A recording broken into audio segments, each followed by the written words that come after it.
Brought to you by the Every Dollar app. Start budgeting for free today.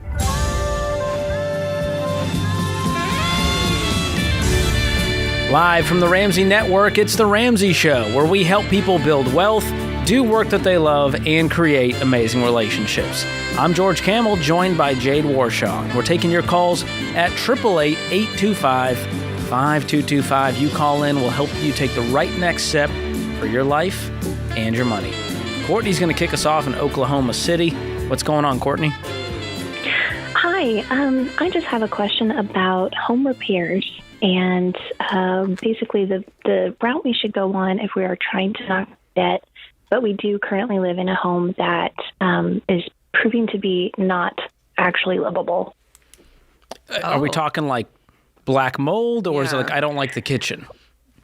No, we're talking about extensive mold. When we got testing done, it didn't come back as anything majorly toxic, but obviously it's just not currently ideal situation to live in. Oh, so that's interesting to me. So you got it tested and they said it's not overly toxic. Does that just mean they can remediate it, move on, and no one's concerned? They can remediate it, but the problem is the space that was added on to the house before we moved in was improperly ventilated. We actually didn't know this, but they built on top of a crawl space, and then they just sort of tapered it off. And so there's a portion of the house that's not actually a true crawl space, but there was no moisture barrier. So now the support beams under that part of the house have completely rotted away with the mold, and our floor caved in. That part of the house is not habitable. Got you. So how much does it cost to fix it? Fix all of it? The remediation alone would be between $6,000 and $8,000, but that does not include demo and to rebuild it. And we actually don't know if that includes mold that has traveled up into the sheetrock or if it's strictly underneath the floor. Got you. Okay, so now hit us with the hammer of why you can't afford this and why this is a. Well, we potentially could be looking at thousands and thousands of dollars, and we're just wondering what route should we go? Do we take out a loan to try and get this fixed? Do we everything that we've searched, it keeps pulling up HELOC, and we're uncertain about that. So we just don't know what route to take here. Insurance is not going to cover it, Sure. by the way. Do you have any money anywhere? Like, do you have any money saved anywhere? We have a little bit in 401k. We have a little bit in savings, but not much. What's in savings? It would be just around a couple of thousand. It's not much at all. Like 3,000 or like 1,200? Somewhere around there. Okay. Somewhere around there. Okay, well, you're halfway there for the remediation. That's the good news. True. And we know it doesn't have to happen tomorrow. So could this happen over the course of the next, 90 days and you guys cash flow it? Could you save up $1,000 or $2,000 a month out of your paychecks? Absolutely not. What do you guys take home every month? I'm not sure of the exact number that we take home, but yearly between the two of us, we probably only make about $75,000. Okay, so here's where I want to challenge you, because I asked you a question and George asked you a question and you didn't know the answer to what I would say are pretty basic numbers, Courtney, which is how much do you have in savings and how much do you make every month, which that lets me know you don't have much of a budget. We don't. Okay, Not which much also... of a budget. There's a little bit of backstory there. We have had some issues in the past, and for that reason, we did keep our finances separate. So I'm tallying numbers here, and this is something that we are working towards. That's a separate issue. Okay. We are working towards that goal, but these are roughly around the numbers that we would be working with. So you're separating the money, but it's not you having all the control over the money or him having all the control over the money. You're managing your own? Is that what I hear? Correct. Okay. That being said, it doesn't change the fact I still think that you need a budget, and he needs a budget. Definitely.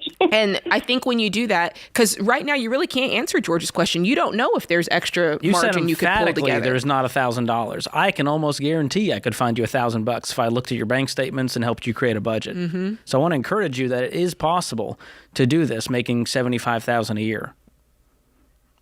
So what do we do about the literal floor being we cannot use that part of the house. I mean, what are you doing today? Yeah.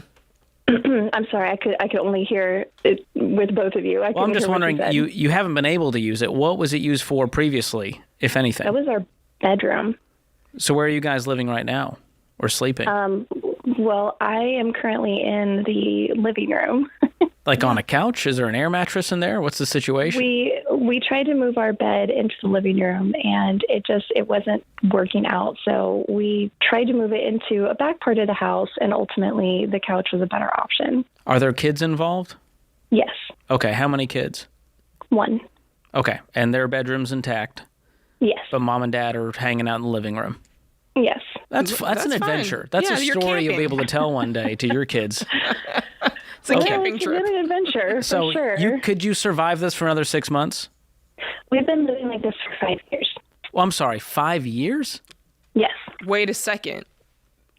So this issue has been happening for 5 years, and we're just now doing something about it? No, this has been, like I said, there's been some other issues in other areas that don't deserve any time on the air. Okay. But now that we have worked through some of those issues and we are trying to get on top of finances, we just truly don't know where to go. And we've only recently started. My husband recently started the Dave Ramsey plan, and so we're on the right track. But it's been really hard to try and convince him that taking out some sort of loan or something somewhere to get this fixed is a good idea, because right now he's really wrapped up in the idea of knocking out all debt, knocking out everything. But ultimately, so you want to take out the loan and he doesn't? Yes. Well, here's the thing. Here's what I'm hearing. There's discomfort going on. You've experienced something in your relationship. You don't have to mention it on air, but whatever that is, that has been very uncomfortable. And now you've had this thing pop up in your home, the mold and the issue with the, I don't know, joist. Is that what they're called? I don't know, the wooden beam. And that's uncomfortable, and you're trying to get the money, and that's separate. So that's uncomfortable. There's a lot of uncomfortability going on. And now you called this show and we're asking you to do something else that is potentially quite uncomfortable for a longer period of time. And I think you're probably just experiencing a fatigue in that area of, 100%. Can I just please have a simple solve, guys? Can you just make it easy for me? And unfortunately, debt can look like the simpler, it can look like the solution, it can look like the easy button, but you've just told us you've been through some things. And if you turn around and add this debt to the equation, yes, maybe you get the thing fixed tomorrow. But now you've got this huge amount of debt hanging around your neck that you guys have to get on the same page on financially, which you're not, in order to pay off. And I can tell you, it's probably going to be easier for you guys to lock arms and pay for something in cash than it is going to be for you guys to lock arms and pay off this debt, because your money's separate. So he pony up the cash, you pony up the cash, and you guys get this thing paid for in cash. I'm on team husband. HELOCs are only going to give you permission to do the stupidest things, like take this mold situation and go, you know what? Full kitchen reno. They're giving us $100,000. Don't do this, Courtney. It's going to be hard, but more debt is only going to make your situation more difficult. This is The Ramsey Show.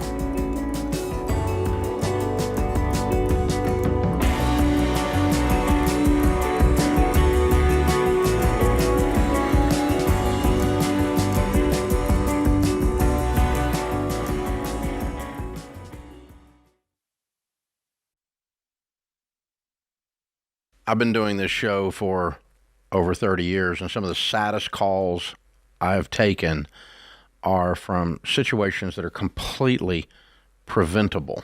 Yeah, and what's so hard is I feel like one of those, especially the ones that I'm like, oh, it's terrible, are people that call in and their spouse has passed away suddenly and they don't have life insurance. We actually took a question of a lady, and she had 3 kids, pregnant, and husband didn't have life insurance. And I'm like, I can't even imagine. Or even if it was opposite, right? If a mom passed away, there's a dad with kids and trying to figure out, how am I going to afford childcare? How do I outsource some stuff that maybe she was doing?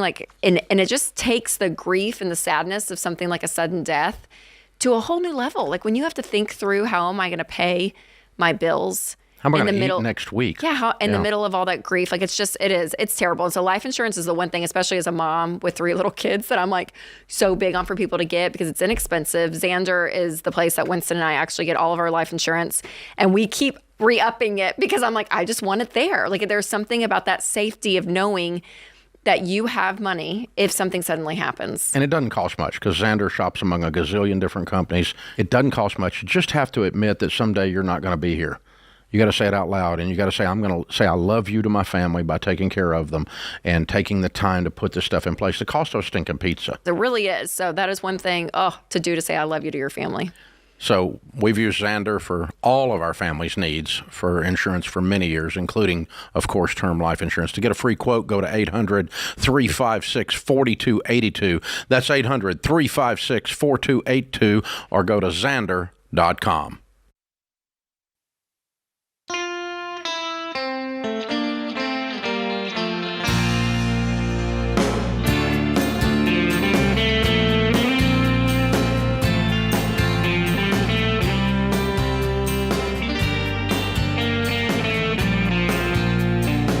Samantha's up next in Indianapolis. What's going on, Samantha? Welcome to the show. Hi, thank you for having me. Sure. What's going on? So late last year, I just had a series of unfortunate events. I had lost my grandma, who I was very close to because she raised me, and then a month after that, I got laid off from my job. Oh, man. They eliminated my role. And while I had that job, it was a data entry job, I was making about $22 an hour. So, I was very well off during my time there. And I was living off credit cards because I thought that I could afford it at the time because I was making so much. So basically, I had about close to $8,000 in credit card debt. And just between grieving the loss of my job and then the loss of my grandma, I was very close to, I just wasn't keeping up with it. I just kind of shut down mentally. I let it lapse. I wasn't communicating with them to try to make payment arrangements or anything. So fast forward to now, we're at the point where everything's about to go to collections. My mom actually got a life insurance policy from my grandma. I was not on the policy, but she was, and she gifted me some money out of her part of the policy, and I'm using it to pretty much pay off as much of the credit card as I can. Mm-hmm. How much was the life insurance policy, or the portion you got? So my mom only gave me about $8,000. Okay. And how much is now the inflated collections credit card debt? So I have actually been working, making phone calls all this week to get all of them paid off. So they're all good. I have $1,800 left out of the money, and I have one credit card left that's about to go to collections. That's $2,300. It's still with the company. It's not in collections yet, and I'm trying to get to them to negotiate and just settle for the $1,800 so I can just be done with it and be debt-free. And I'm unemployed now also. I'm just trying to get rid of all of this debt before I go back into the workforce because I don't want to have that stress right away, if that makes sense, when I go back to work of having to, well, how are you going to live? What are you living on? What portion of money are you living on? So I have, I'm living with my partner. He's been nice enough to kind of take on my part of the bill, so he's fully supporting me right now. Okay. I don't love that. Is this all the debt you have left to your name? Is the $1,800 or the $2,300? Yes. Okay. There's part of this. Okay. You got the life insurance money. If you had called us a couple of days before you paid off this debt, part of me would have said, hey, you're between jobs. You're in a bit of a storm mode. Let's hold this and let's get really, really proactive about finding any job just so you have some money coming in, and then you could turn around and pay these bills. But it bothers me that you have no income whatsoever coming in, and you're kind of at somebody else's you're at their mercy. And I love that you're paying off debt, but I also, you got to get some money coming in. And I don't want you thinking, okay, I paid off my debt, I can sit over here and this guy is going to help me out. What's your plan for getting real money in the door?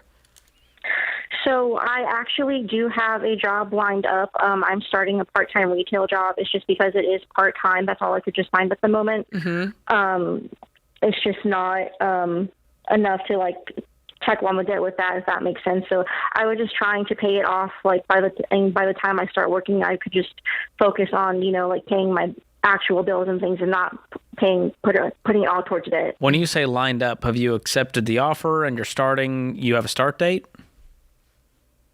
Yes, I start next week. Okay, and you're getting another job to go with that part-time job. Have you started that process? No, I'm sorry. I just have the part-time job. I haven't started that one yet. Okay. So that's what I want. That's what I want for you. And then once you do that, pay off this last debt, but you've got to have a living wage. Otherwise, you're just going to start another fire. Does that make sense? Mm-hmm. You got to have that in line. So go back to, you're saying they won't settle for the $1,800 when it's time? Correct. So they're saying that the account is not negotiable at all, and I have to pay that full $2,300. When is it going to collections? How soon? They wouldn't give me an exact date even, but I got an email saying that it's going to go in 60 days or less. Okay, so you can come up with $500 in the next 60 days.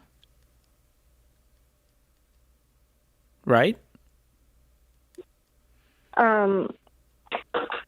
Even with a part-time retail job, you'll make over $500 net in 60 days. That's 2 months. Yeah, I could probably do that. You're right. No, not probably. Samantha, I need you to have a little confidence here and go, I'm paying this debt off next month.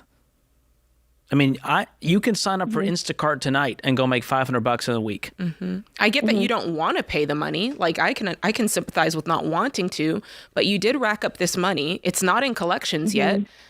Let's pay what we owe and get it right side up. But I think there's something deeper here because you haven't worked in a long time. How long has it been? It's been since before Christmas. Mm-hmm. And how old are you? I'm 27. 27. So my guess is, what is it? I'm getting into Ken Coleman land, but if you could snap your fingers today and be in a career field, what would it be?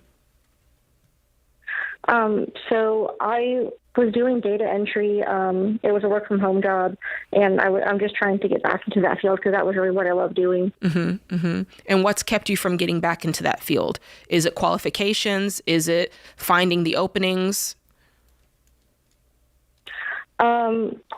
Basically just finding the openings. The company that I worked for, they pretty much eliminated my role and sent it overseas, and that's what pretty much all of the companies that are relevant to my field are doing. And I even went, branched out a little bit to just do work from home in general, because I'm unable to drive, so I have to have work from home. You're unable to drive. Is that due to medical issues? Yeah, I have epilepsy and I get seizures, so I'm not able to get a driver's license. Okay, good to know.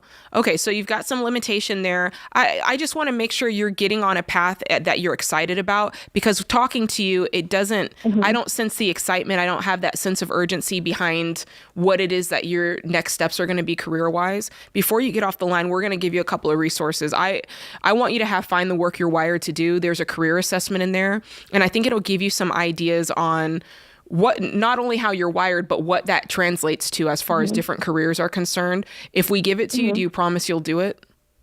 Yeah, absolutely. Okay, great. We'll give you that. We'll give you paycheck to purpose. We'll give you proximity principle. I think that you just need to get fired up in the area of career. I don't want you leeching off some dude.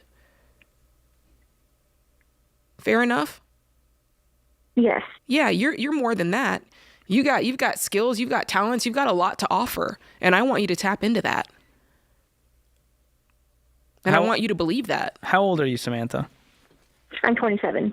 Okay. I think we're just rooting for Samantha more than Samantha's rooting for herself. And I think you need to get some mojo back. You've been through a lot. You've had a lot of grief, the job loss, grandma who raised you. But the best path out of grief is not to stay put and just sit and wallow in it at home. You've done that. You've done that long enough. It hasn't gotten you anywhere. So the way I found my way out is through activity, getting some momentum behind it and going, all right, you know what? There is a path forward. I'm not stuck here. And I think that's what's going to take for you. And I think there's a life beyond just another part-time job, another data entry role. And that's what these resources from Ken will give you, is a deeper purpose that really lights a fire under you to go do something that you're passionate about and make good money doing it. And then you'll never touch a credit card again. Have you canceled all of your cards?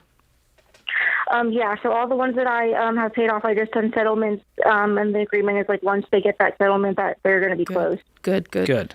and then never open one again. These companies are not your friend. I'm tired of them. It's not a security blanket. This is going to only hurt your future if you rely on credit card companies for anything, even if you, quote, pay it off perfectly. You can do that with your own money and not have to be at their, I don't know. Under their thumb. Under their thumb. There That's you what go. I'm looking for. A big old credit card thumb. No, thank you. Listen, Samantha's going to make good choices. I believe in her. The fact that she took the inheritance or took the life insurance and made what she felt was a good choice in the moment. Cleaned up the mess. Yeah, that's a good sign. All signs are on the up and up for Samantha. She's just got to grab life.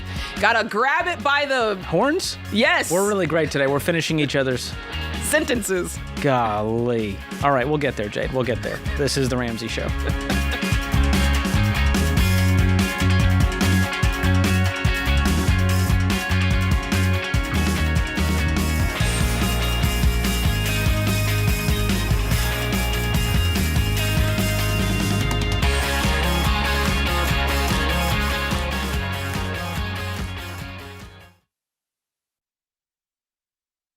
These days, business as usual is anything but. Tariffs make trade policy a moving target, supply chains are squeezed, and cash flow is probably tighter than ever. So if your business can't adapt in real time, you're in a world of hurt.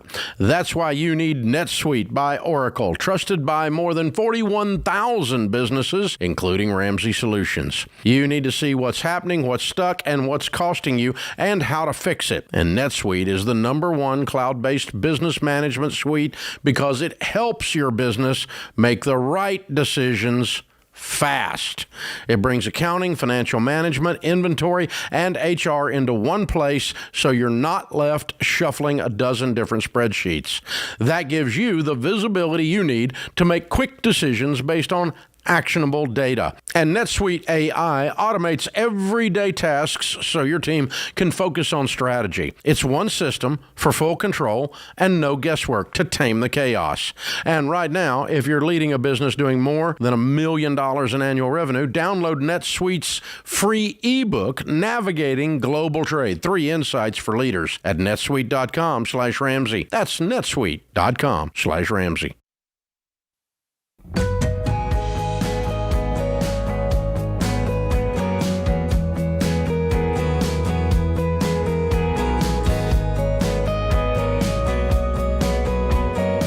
If you're tired of living paycheck to paycheck and wondering where your money's going, your first step is getting on a budget. And our team is hosting free budgeting trainings this month where you're going to learn step by step how to make and stick to a budget using every dollar. Plus, you can get your biggest budgeting questions answered in a live Q&A. So jump on it. Spots are limited. You can sign up for free at everydollar.com/webinar. James is up next in Buffalo, New York. James, welcome to The Ramsey Show. You with us, James? Yes. Phew. Okay, good. What's up? So I am looking for some advice here. I've got a startup business in e-commerce, but don't really have any marketing money. So in turn, I'm not converting anything. Mm-hmm. I'm not able to work a regular job because of my current living situation. Which is what? Single father of 3, and I don't really have any family to help, and so that's really why I'm trying to start something online and make some good money from that. Mm-hmm. I'm looking for about $5,000 for marketing. Don't know if. Sorry, you're breaking up on us, James. Speak directly into your phone. Got a couple of cousins that I would be able to get it from, but I don't know if that's a good idea. You know, I hear that maybe getting personal loans from family members really isn't the best way to go. So I just wanted your input on that.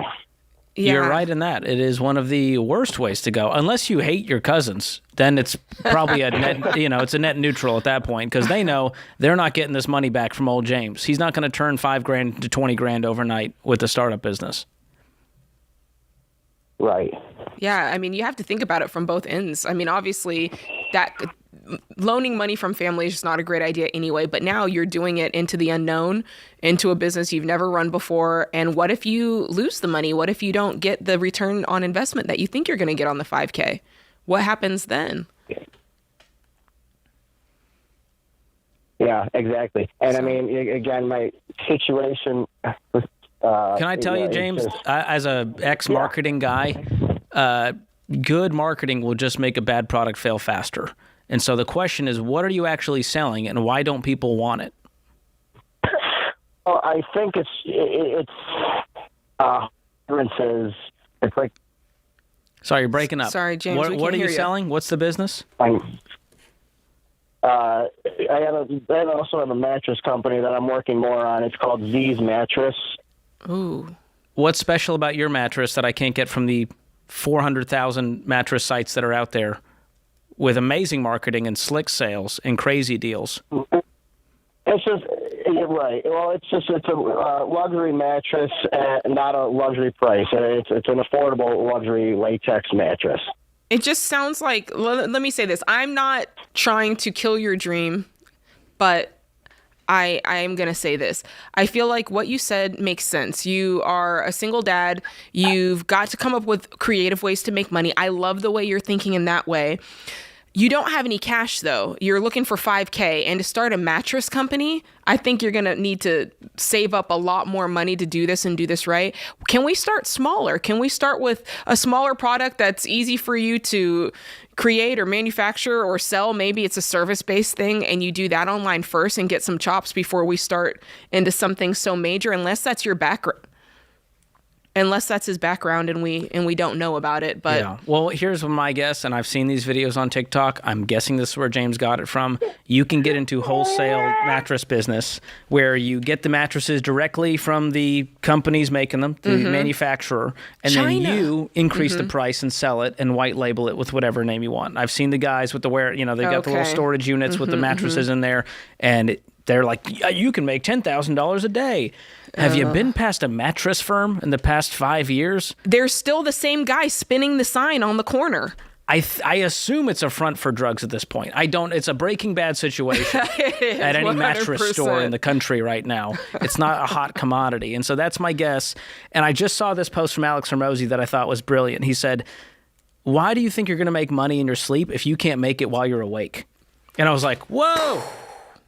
He just dropped one right there. That is a mic drop situation from Hormozy. And he's right. The people who are attracted to these passive income streams, they're not making active income. And you got to start with that. Then we can figure out a way how to make money in our sleep. But right now, James, what I would encourage you to do is just find a work from home job. If it's difficult for you to go to an office, there's plenty of jobs out there. You sound like a smart guy. I would be looking for a job that I can do remotely with consistent pay that doesn't involve going into debt. Because I'm telling you right now, I don't want you calling back saying, I owe 3 cousins $20,000. My mattress business failed. What do I do?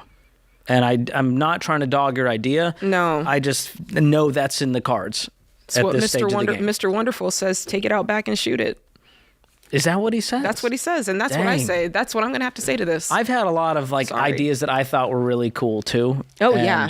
I'm glad I didn't pursue them. You know what I mean? Can I tell you one of the worst harebrained schemes that I was ever a part of? So multi-level marketing is what it was, but it was back in I was married in 2007, so this would have been in 2008. My friend came to me. She's like, you got to come to this presentation with me. Oh, no. They're selling phones that you can call people over the internet.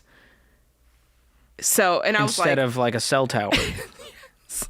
And you had to invest money to buy the phones.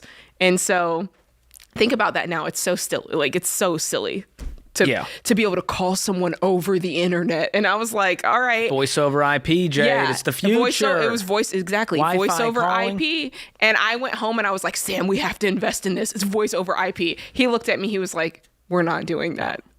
Thank God. If you ever use the words investment or opportunity, that is a great clue that you should be running far away. If you used it or someone else used it on you, that's a clue. You're about to get screwed. But it's the desperate. My point is, we knew that we were in debt at that point. We were so desperate, and I could just sense with this guy, he's looking for Single something to grasp onto. Needs income fast. Goes, well, I could set up a website and sell some mattresses. Yeah, you see the post, you see the TikTok. Your friend calls you and says this is the newest thing. It's called the internet, and you can make calls over it. Watch there be egg on my face when James calls back and he's like, hey, I'm a billionaire with my mattress company I started online. I hope it happens. I no ill will. I hope he does. I'm wishing him the best. All right, let's take a quick one here from Josh in Louisville, Kentucky. What's going on, Josh? Oh, not a whole lot. How y'all doing? Great. What's your question?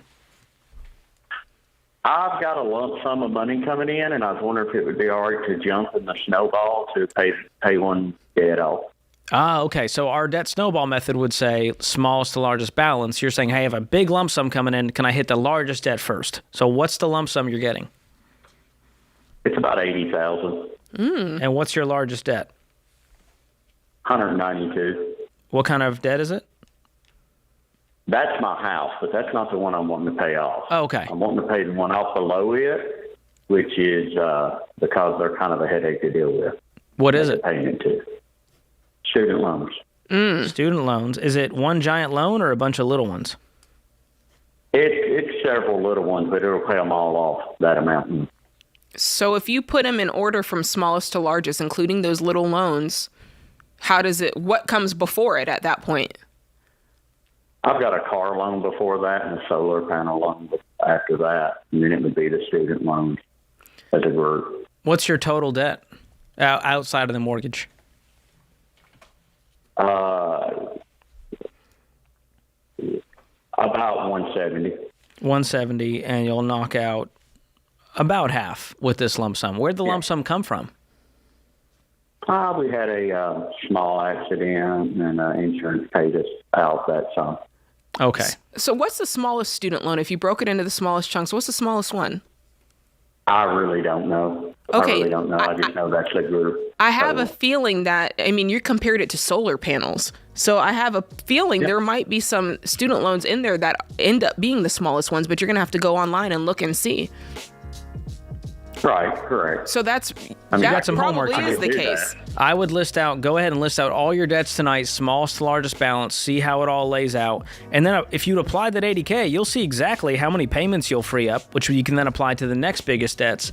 And the thing I want to encourage you, Josh, is this plan is all about behavior, and getting this lump sum from the accident isn't going to change the behavior that got you here. So I would encourage you to follow the plan as is stated, and I think you will see great success. Thanks for the call.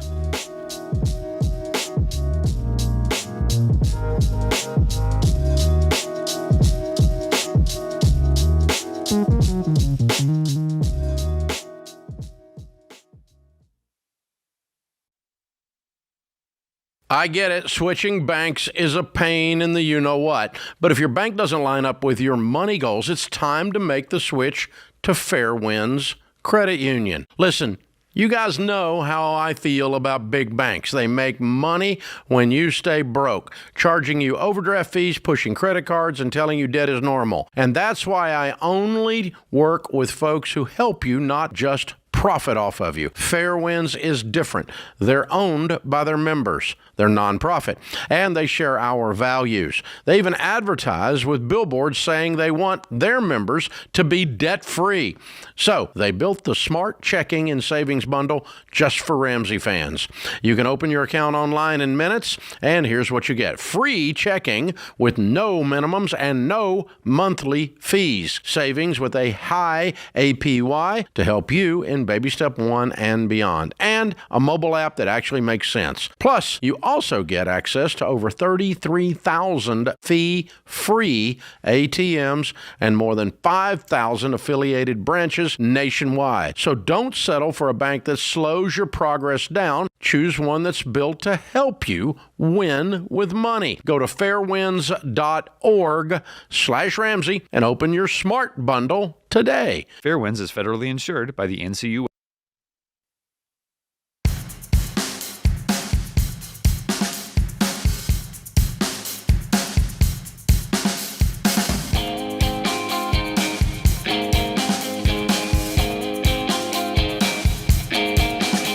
We know that you guys have been trying to help people in your life get started on the Ramsey plan. So we built something for you. It's the Ramsey 101 playlist so that you can help them. It's a free, easy to share playlist that covers all the basics for someone who's trying to get started with Ramsey, but you're like, try the website, read a book. Just send them this playlist. It'll have everything they need. Like, what are the baby steps? How to pay off debt with the debt snowball, how to build an emergency fund, and so much more. So here's how to share. Click the link at the top of the show notes to open the Ramsey 101 playlist on YouTube. Then you can hit the share button and text it, DM it, send it in the group chat, and say, hey, Really enjoyed this. Thought you guys might too. Thought this might help. If you're listening on radio, we've got the playlist featured at the top of our Ramsey Show YouTube channel. You can get it there.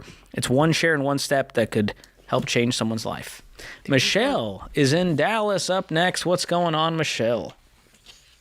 Hi, thanks for taking my call. Sure. I'm in a tricky spot financially. There's something I've been managing for about 10 years that started as a family business over 40 years ago. But over time, it's turned more into a hobby. And the emotional connection is really strong, but the financial side has really gotten foggy. And I honestly don't even know how much I make from it right now from month to month. And I'm trying to decide if I should keep pushing forward or close it. I want to know what the smartest move is based on where I'm at. I'm trying to budget more intentionally, and I'm also applying for steady jobs like the post office to build a stronger foundation. I guess my question is, how do I start untangling the emotional from the financial? And how do I know if this is something I should keep trying to grow or let go? Peace. I'm sorry. It's so emotional. Yeah, you're I'm really so sorry, struggling Michelle. with this. And clearly it's been a long time of struggle. There's a lot behind those tears that you've tried. I can tell you've tried your darndest to keep this business and dream alive, and probably for the sake of your family. Yeah, well, yes, because it's, my mom and dad started it, and I took over 10 years ago, and I have done it all on my dollar. Mm-hmm. I have gotten no loans. I'm not in debt with the business. Good. What's the nature of the business? What do you guys do? It's an upholstery shop. Okay. And I'm the only one that's working now. I have no employees, and so it's really started to turn into a hobby. Mm-hmm. And I'm burnt out. When I come to work, I pull up to the shop, and I'm just sitting in my car going, I have to go in. And it's not, and it's busy. I'm 8 months booked out, so that makes it even harder. If I close, how do I close? So you're 8 months booked out. Sorry. Help me understand that part. You're 8 months booked out, but it's not making any money. What does that mean? Are the prices too low? And the costs are too high? Have you figured out what that is? I think a lot of it is I think I can get something done. It's just me. So I think, I can get this done. And you're the one that reupholsters the furniture? You do it? Yes. So yes. I just wonder, Michelle, or I wonder if you're the person who does the work and you need someone else to run the business side of it. That's the problem, is that financially I don't see how I can do that when I'm struggling to just barely keep the lights on and keep my house. It's me at my house all by myself. Right, but you're booked out 8 months, and I'm not trying to change your mind. I just wonder if a lot of that. It's not for a lack of clients that we would be closing this. It's because you're just emotionally overwhelmed. Do you want to keep doing this? Yes. Do you enjoy upholstering? I do. But I'm so burnt out, and I've kind of closed my books and just working. I don't see a future as far as I can't work fast enough to make enough money, and I'm 56 years old. I have zero retirement. And I've been to Financial Peace University twice, and I've tried to do the every dollar budget. Every month I try to do it, but I never know how much I'm actually making. Do you have a CPA that you work with or an accountant? I do, but she does it on the side. And so basically I do the QuickBooks, and then she cleans it up and does what she does, her magic. So there's no real advice happening here. She's just like hitting a button going, okay, done. I think at this point it's probably spilled milk. It probably is time for you to close doors and go do something else. But I mean, I would definitely be remiss if I didn't say it sounds like there probably is a business here. It sounds like you need another person who knows how to do upholstery to help you, and it sounds like you need another person who runs the day-to-day business side of things. And you might find, I don't know, But based on what you said, you might find that you do have the money to pay another part-time upholsterer, and you do have the time to pay another one person, a small salary to help you run the business. If you're done, you're done. And there's nothing wrong with being done at the same time. In my heart, I do love what I do. I love it. When I'm done with the piece, I'm like, oh, look, I did this. Mm-hmm. And I've called another upholstery shop that's, in another town, like 5 hours away. And I know that they had bought their shop pretty recent and was asking questions. And, it's hard to find somebody to do upholstery. Mm-hmm. And shops around me are closing shops are closing all the time. Yeah, because people aren't getting things reupholstered. They're going on Amazon and buying a new one. Just go to Wayfair and get it cheap. Yeah. But there's a market for it. I mean, you start getting networked with interior designers and people working on new builds, and they want custom pieces, or they love the vintage stuff. And there's clearly a market for it. Otherwise, you wouldn't have 8 months of business backed up. And so I don't want you to give up because of that. But I also want to free you that if you do close this business, you're not a failure. You're not a bad person. You're not a bad daughter. I feel like that's what I need, because the whole family is touched by it because of the fact that it's been in the family so long. Mm-hmm. Well, if they cared about it so much, why are they not involved? Well, my mom can't anymore, and my poor little dad, he has been up here, and I send him home all the time. I'm like, you've got to go home. You need to enjoy your retirement, because you can't just be up here, trying to make me survive. Michelle, I think you're really sweet. I think you have like a servant's heart. I truly do. My guess, though, I bet no one is saying those things to you. I think you're just internalizing that. Mm-hmm. Your mom and dad didn't say that you're a failure if you close this business, did they? No. Matter of fact, I talked to my dad, and he was like, it'd be good if you got the job at the post office and you had a retirement. Yes. So, there's nothing wrong with trying something different, trying something new. And guess what? You can always continue upholstering on the side. And I think you should, in a way that's really healthy for you. That's what I needed to hear. And just take on the projects you want to take on and charge what you're worth, Michelle. Clearly you're not. Mm-hmm. Clearly you don't think you're worth much. If this business isn't making money while you have 8 months of work backed up and it's a solopreneurship. Mm-hmm. And so I would encourage you to charge more. Explain to the client what's going on. Hey, it's either I close business or I raise my prices. Mm-hmm. Or we've kept our prices this way for a decade now, and inflation's hit us hard too. Raise your prices. And this is all me, all of my time, and I think people need to respect that. And again, if you chose not to ever upholster anything again, no one's going to shame you for that. I appreciate that. I'm going to send you a copy of Dave Ramsey's newest book. It's called Build a Business You Love, and it walks you through. You do. Have you read it? I have it. I am in the middle of it, actually. Good. Okay, here's the good news. You're in the treadmill phase. You are just trying to keep up, and if you want to keep this going and you want to grow it and you want to get the overwhelm off of you, you're going to have to learn how to delegate. You're going to have to learn to hire the right people to get involved in the business to help you. And there's people who love sales. That's what they're good at. There's people who love accounting. It's what they're good at. Mm-hmm. And there's Michelle. And she's the only one who can upholster like Michelle does. Also read the book Necessary Endings by Henry Cloud. That's a great one. That's a solid one. Oh, Michelle, we're rooting for you. I feel for you. There's a lot underneath this business. And I hope it stays afloat, because there's not a lot of people in the trades, and it sounds like you love what you do, and I hope you continue doing it.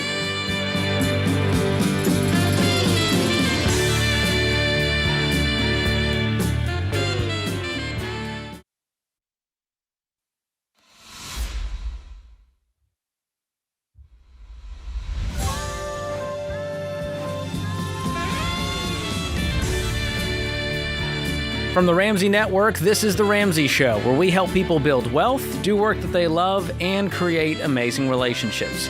I'm Ramsey personality George Kamel, joined by my co-host Jade Warshaw. We're taking your calls at 888-825-5225. Robert is in Kansas City up next. What's going on, Robert? Hey, thanks for taking my call.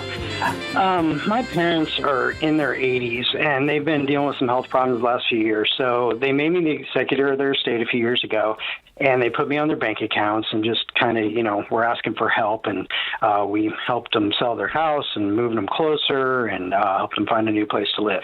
I got a niece who keeps asking to borrow money, and my mom continues to loan to her with no repayments. And yet every month my mom is like, I think next month she's going to start repaying. And so my question is, what is my responsibility to my parents as someone that they've asked to kind of help and oversee? Where does my role? Do I say something to my niece? What would you guys recommend? How old is the niece? She's 40. And how much money is she asking for? What does this look like? So it was like $5,000 and then another $2,000 and then $2,500. Wow. So we're going to do about $10,000. And, my niece called me earlier this month and was kind of, talking about life and how things aren't great. And she made an offhanded comment about how, there's a lot of cousin drama. And I'm just picturing, her cousins, her sisters, her siblings, her cousins, like probably resenting what is going on. Because my mom tends to talk a lot. And so I think everybody probably knows that she's borrowing money. And I think my sense is there's probably some resentment building up there. Has anyone else asked for money from your mom? Yeah, through the years, yes, pretty much all the nieces and nephews have at different times, but they've all paid it back. There was a stepbrother many, many years ago who asked for money who didn't pay it back, and that did not go well. That kind of still comes up in conversation, 30 years later. So your mom has been soured by these situations before. Is she a people pleaser? Why does she continue to do this, knowing that she's likely never going to see this money?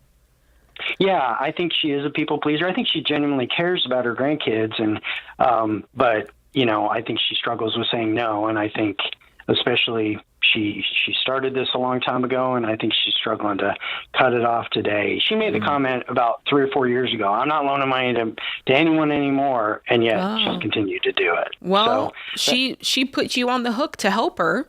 Yeah, what is the boundaries of your help? Because you're the executor of the estate, and you said you have access to their bank accounts, but they haven't put you in charge of all of their finances, it sounds like.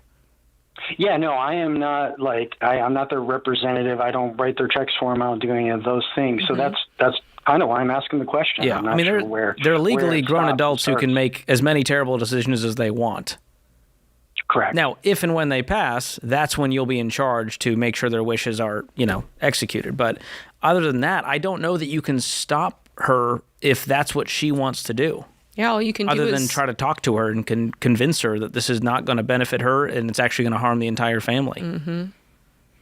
So you would not recommend me saying something to my niece about, hey, Grandma's mentioned that it's time to start repaying this loan. I wouldn't say it from Grandma's perspective. I'd say it from your perspective. I wouldn't say, hey, Grandma's doing, because you don't want to speak for Grandma, but you can go to your niece and say, I'd go to the niece and to Grandma. I'd go to Grandma and say, listen, this is not good for you. I know I'm not in charge, but I'm observing this.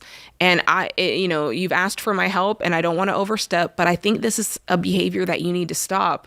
And you really don't have the money to give, and she's not going to pay it back. You can have that conversation. Then you can go over to the niece and say, hey, I've been helping Grandma and Grandpa out with their money, and I'm seeing this trend, and they don't have this money to give you. They're being nice, but they're making a mistake, and you've got to stop asking. I'm asking you nicely. You're grown. You can do what you want to do, but I'm just letting you know what I see going on, and leave it at that and see what happens. Great. Do they have a lot of money? What is their net worth? Their net worth, they're in a paid off house, and they've got like $250,000. That's their retirement. I mean, yeah, they don't have the money. Yeah, that's not like outrageous generosity money where we can just fund misbehavior from 40-year-olds. Right, exactly. So if your mom wants to be nice and be generous, she can gift money on occasion, but clearly this has become entitlement. Mm-hmm. And it's only going to spread across the family as your niece says, well, yeah, they gave me $5,000. You should go ask Grandma. Bank of Grandma is loaning out money, interest-free. Right. And so I think this is going to, your mom has to come to the realization that this is harming her and her financial future and the family. And I want her to be the person to stop this, not you as the evil middleman cutting off the flow of money. Because that's just going to cause more family drama. Right. That makes sense. So that's what I would encourage you to do. It's a tough situation. It's very touchy. You're going to have to be very tactful with all of this. And convincing an 80-something-year-old to do anything is difficult. So I wish you the best of luck. Thank you so much. I appreciate it. Yeah, absolutely. Whew, gotta love a little family drama. Yeah. That happens. $5,000 is not a little bit of money. Sheesh. No. And yeah, she's clearly, if you're borrowing and then saying, yeah, I'll pay you back, and then asking for more money, Before you've paid the last... not a good sign. Okay. All right, let's get to Victoria in Charlotte, North Carolina. What's going on, Victoria? Hi, George and Jade. Thank y'all so much for taking my call. Sure. What's happening? So, long story short, my question is, should my husband and I sell our home to pay off our debt? Ooh, give us the lowdown. Why do you Okay, feel like you need to do so- something that drastic? Well, we both believe that we have outgrown our home. We just had our third and last baby a year ago, so we have 3 children. So we knew a larger home in the future was, what we had planned. But so right now we have $201,000 left on our loan. The value of our home is $310,000, and we have $87,000 in debt. We're on baby step 2, so we have the $1,000 saved. And then, if I'm being totally honest, this is just bad debt, BB before Dave, before we got on the Ramsey plan and everything. So your plan would be to rent?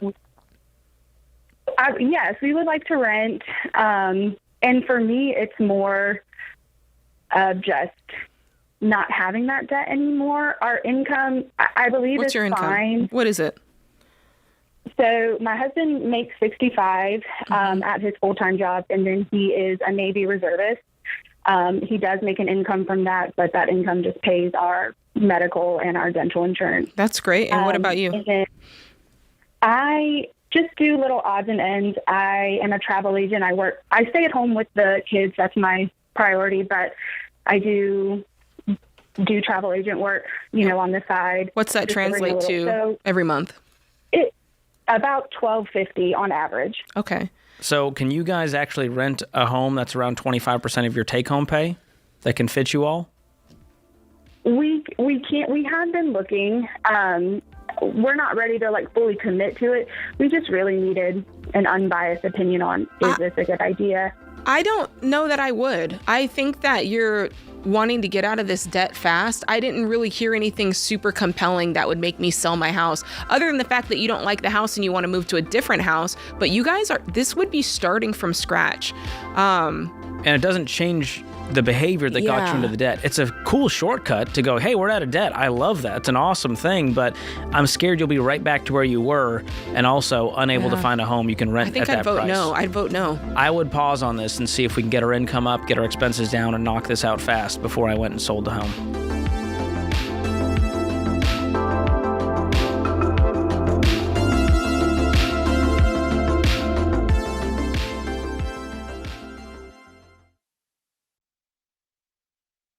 Okay, Rachel, the internet officially knows too much about all of us. So much, George. I mean, our names, our addresses, even our relatives' names. And what's crazy is even if you opt out, data broker websites can still get your info. Don't like that. No. And just a year ago, get this, the average person had about 300 pieces of personal data floating around online.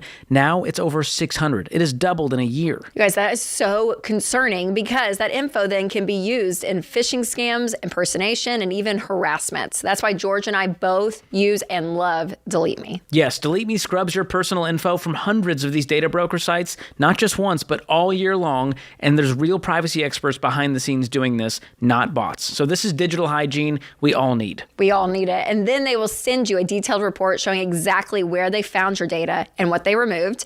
And you can even request custom removals if you have something specific you want them to look out for. Exactly. And this is not being paranoid. This is staying protected. And so far, Delete Me has removed my info from 240 listings and saved me 94 hours of time it would have taken me to do it. I love it. And you guys, in a world where strangers can Google your grandma and get enough info to scam her in just 2 clicks, Delete Me gives you peace of mind. Yes, so go to joindeleteme.com/Ramsey for 20% off. And that discount brings their annual plans down to about $9 a month. So go check it out, joindeleteme.com/Ramsey.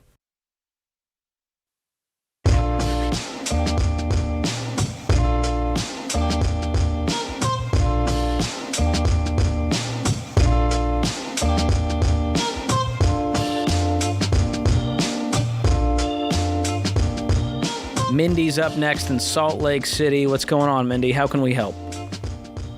Hi. So I'll just get to my question. I'm planning on making a big change in our family where I'm going to go back to school. Cool. But with this change, it requires a lot of, we live in a very high-priced area and everything. And with this particular program, I need to have, it's very expensive, and the program itself doesn't let me work. And so we are thinking of changing from a townhome into a live-in trailer to try to cut expenses so that we don't need to take as much under us loan-wise so I can finish this program. So you're still going to go into debt for it, just not as much? That's the idea, yes. What's the program? What is it for? It's a perfusionist program. It's the people who run the heart and lung machines. Heart and lung machines? In cardiac cases. Yeah, in cardiac cases. Okay. What does the program cost in total? The one that I really want to go to is about $72K in Salt Lake. Wow. Oh my gosh. What do you make doing this at the end of the end of the rainbow? So it does depend on where you live. I've seen it in my area here. It's about $172,000 just as a baseline, and it goes up from there. And how long does the program take? It's 2 years. It's a master's program. Okay. And what will your income be if yours goes away? So my income right now is $104K, and my husband's is $43K. So it'll be $43K. Oof. That's tight. That's, my gosh. Yeah, I don't know that this is feasible. Are necessary.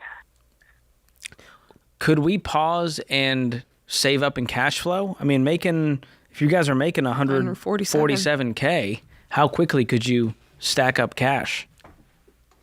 And that's the problem is that I was traveling, doing travel nursing just locally, and I was making significantly more. But the problem is that this area is so expensive. Even if we just decided to downsize where we live just to a different apartment that was a little bit cheaper, it's only like maybe $300, $400 cheaper a month. So when you see yourself, when you see yourself doing this heart and lung machine operation, are you doing it in Salt Lake City, or are you taking the first job that you can find out of this program? I mean, that depends because we've also talked about California, where we're now talking about $230K. I'm a month. asking because what I'm trying to find out if it's just so expensive in Salt Lake City, what's keeping you there? Is it family, or is this something that you could potentially say, hey, our goal is to get out of an expensive area, and kind of like force rank these goals? Are our goals to get out of an expensive area? Are our goals that I have to make this career shift? Where is it that we ultimately want to live? And I feel like that could help inform some of the answers and also the order in which you do this. Does that make sense? Yes, and I would say that our family is in this area, but we've lived here for the past 5 to 7 years, and it has just increasingly gotten more and more expensive to the point where my job is, we can't save up money like this, and it's ridiculous. So what do you pay now for your home? What do you pay now for your living? We tried to buy a home and we couldn't because of how expensive it was. It would have been like $3,700 a month. Yeah. So you're renting now. Yeah. And it's $2,200 right now. So what I'm getting at here is I'm just wondering if the first move is a move out of the area to a less expensive area because you can nurse from anywhere. And I'm wondering if that's the first move so that you can get a salary that you can actually live on and start to save some money. And then once you can get your hands around that margin, now we can actually start to save up a decent amount way more quickly than we could in Salt Lake City. Now this dream of saving up some money to pay for this master's program actually makes sense. And heck, maybe your husband will make a little bit more money too. That's a good point. Yeah. What's he doing for work? I think I'm an operating room nurse right now. And we do make really good money traveling. The problem is traveling is not consistent. What is he doing? Why I looked into this program, it's not consistent. What is he doing making $43K? He's a manager at a storage facility. Okay, what does the track look like for him to move up or get a different job that can make more to support the bills while you're in school? I mean, right now he just got a $1 raise. It's one of those facilities that doesn't want to push too many people up if they can help it. They want. But I'm saying if he margin. has management skills, then he can be a manager anywhere. And That's so true. what are That's the true. jobs Yeah. out there that will pay $80,000 to be a manager?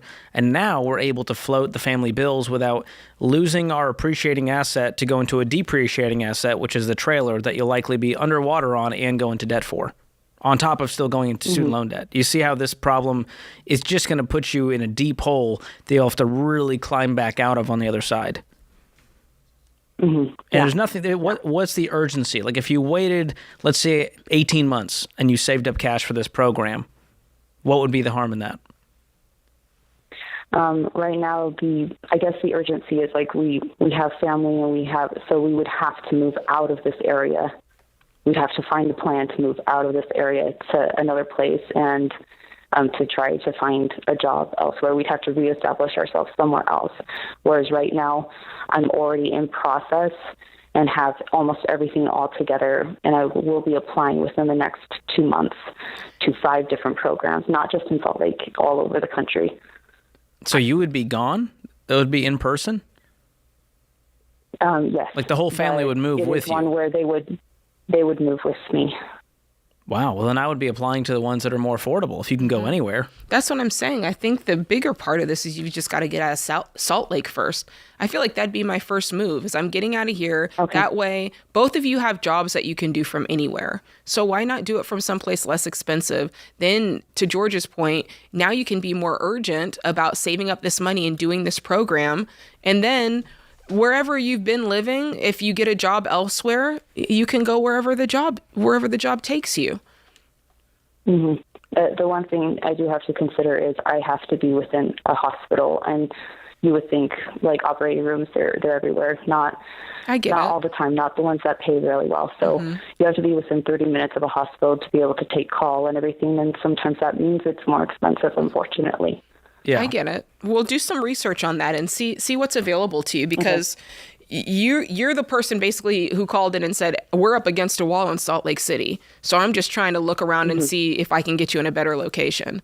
And just on a quick search, Mindy, I found ones that are $28,000 total for these programs. Yeah, there's only 13. There's 13 schools in the entire U.S. for this perfusion program. And some of them don't give you masters. If you don't get a master's, you can't teach it eventually. Those ones, I think you might be looking at the ones down in Texas. I'm seeing one in Iowa and upstate New York, and I'm not privy to all the certifications needed. And if you want to teach in the future, I just wouldn't get glued to one school that's the most expensive school and go, it has to be this one. It's the one I really want to go to. That's how we start making bad decisions, when we go tunnel vision, especially when we don't have the money. Or maybe it's something you can add to, like made a list. Maybe you do the profusion one where you're not a teacher, and then maybe it's something you can add on the credentials to be able to teach it later. I don't know. I truly don't know. I'm just asking and suggesting. Yeah, and I've looked at some of them. I just don't have all the requirements, and it would take longer and more money to get some of the requirements that some of these schools need. The ones that I have looked at, Utah isn't the cheapest, but it's definitely not the most expensive. I've eliminated a whole group of them just because of their expense. Got you. Okay. Well, keep drilling down. I think George and I gave you some good things to think about. I just feel like we should pause and not. Right now, we're getting starry-eyed, and it's an exciting thing to do. But I would pause and get yourself in a good financial situation and just cash flow this, and not drop your income by 70% and live in a trailer. That wouldn't be my solution.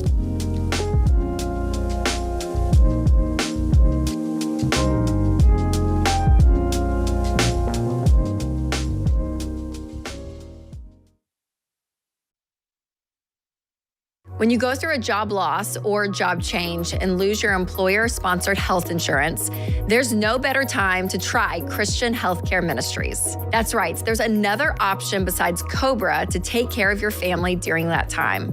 Because if you didn't know, the cost of COBRA has gone up a lot in the past few years. And CHM is an affordable, biblically based alternative to health insurance. So do your own research. The CHM is a great option that's potentially a third of the price of COBRA. It's a health cost-sharing ministry that's helped hundreds of thousands of families like yours take care of over $11 billion in medical bills since 1981. And the support you get from CHM goes beyond helping you pay for medical bills. Members become part of a family that prays for them when they have a medical event. Try getting that with COBRA. So if you're going through a job loss, life change, or just want to explore other options to save on healthcare, CHM might be perfect for you. CHM programs start as low as $98 a month. So find out more at chministries.org/budget. That's chministries.org/budget.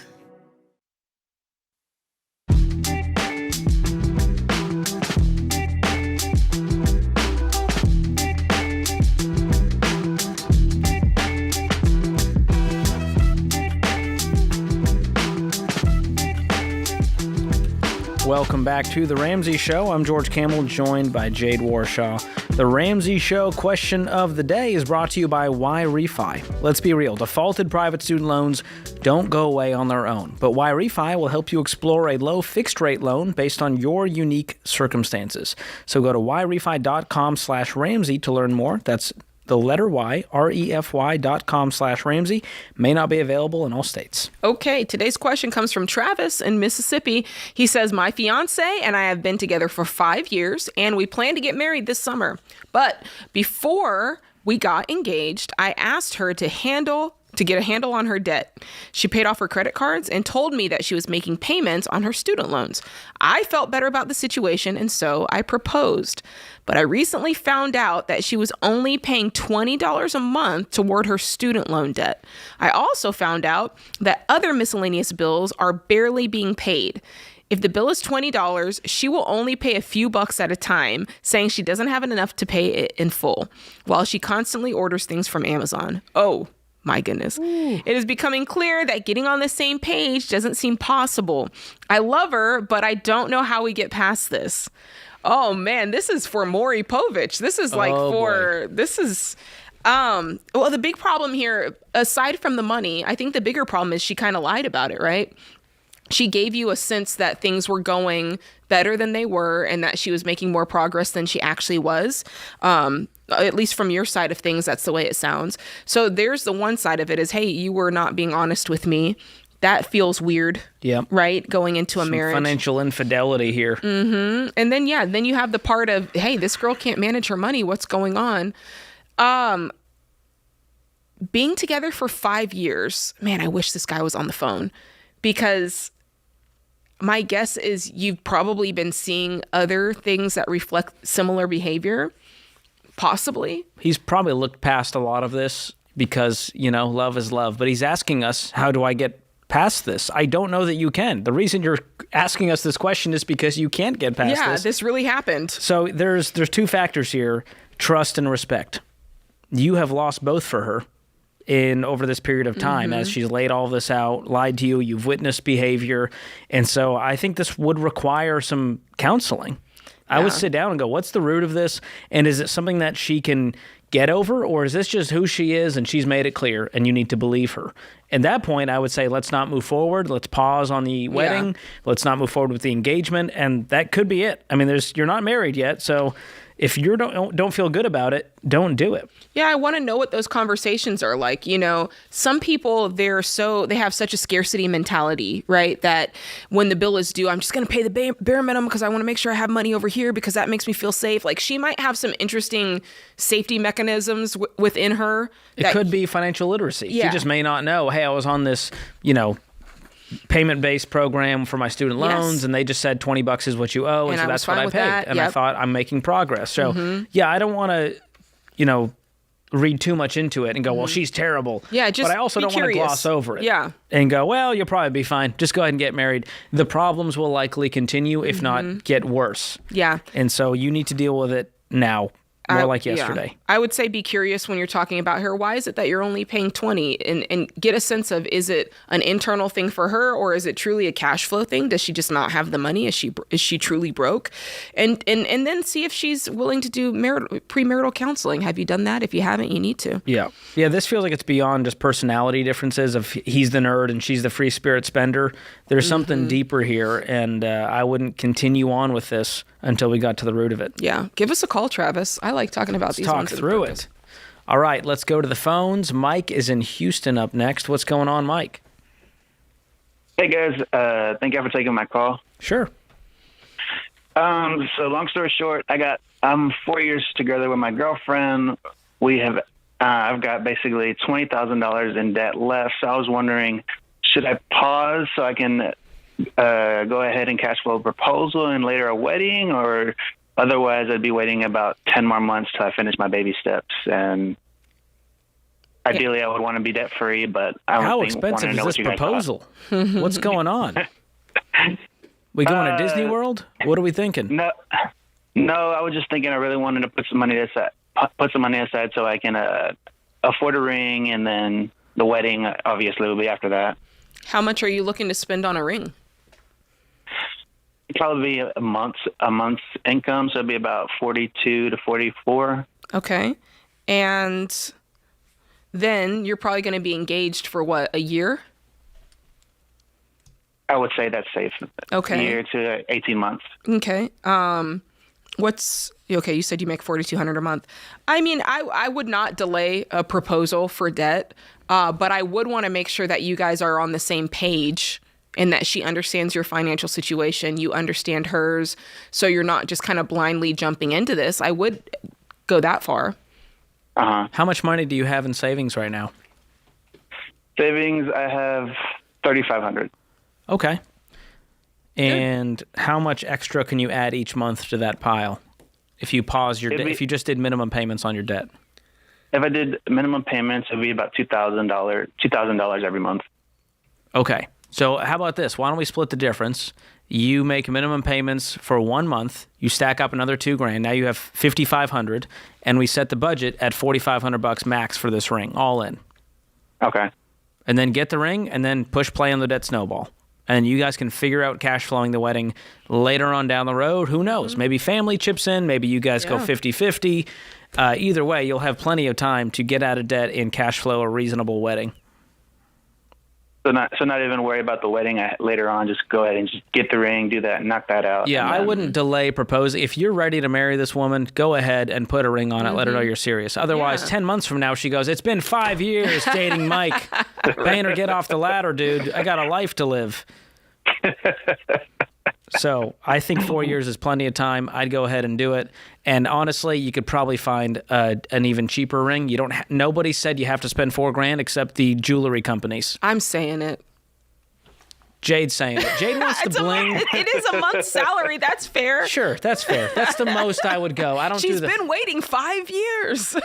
Well, some ladies like, no, 3 months salary minimum. Oh gosh. That might have been me too. I don't know. Maybe I'm old school. Maybe that's the frugal Middle Eastern in me. I think spending that much. And when are you a young guy, Mike? How old are you? I'm 20. I'm 27 today, actually. Okay. I like your 1 month plan. Yeah, happy birthday. As a birthday gift to yourself, go get a ring. In fact, I would get one this month with the money you have. Like spend $2,500. See what you can get out there. And I assume she's going to want to say in this ring, or do you feel like you know what she wants? Oh, she basically picked it out. I just gotta go find it. And how much is it? The one that she picked out. I've given price. It's like a custom ring, so I'm still like weird on prices. I think around 35 to 42. It just depends. Okay. So like that's what it is, because we're looking at custom thing. We're looking at just like custom things as opposed to going like the retail stores. And I'm just trying to find the best spot for that. I haven't picked a place out just yet, but I love it. All right, maybe Etsy. You know. You don't have to go crazy. Don't get upsold at a jewelry store. That's all I'm saying. What's the diamond that's not, it's like a man-made diamond? Moissanite? Moissanite. Yeah, that's a great option too. You can't tell the difference. But you know in your heart. She'll know the difference. But here's the key. Find a woman who doesn't care, who goes, it's a beautiful ring. Who cares what kind of diamond it is? I got no one to impress. There you go. That's it. But good luck, Mike. That's an exciting time. That is exciting. I feel like we did a good deed today. We did. We caused love to take the next step. We did. We did nothing else. Well, on the question of the day, we put the kibosh on love, and then we were able to circle back around. Yeah, and... this is the opposite side. He's got some debt, and he's like, hey, should I wait? And we're saying, no, continue. So, yeah. Oh, love. Love is expensive. We don't talk about that enough. Yeah, we don't. And now proposals have to be their own thing. You know what I mean? You got to like rent a bounce house. As long as you have a nice ring, I'm still okay with like traditional on one knee. Doesn't have to be a band playing in the background or, confetti. Just a nice ring. I have not seen a correlation to the level of, like pomp and circumstance to the actual quality and longevity of the marriage. One is not indicative of the other. But hey, make it thoughtful, make it sweet, make her feel loved and seen. You can't go wrong there, Mike. I hope she says yes.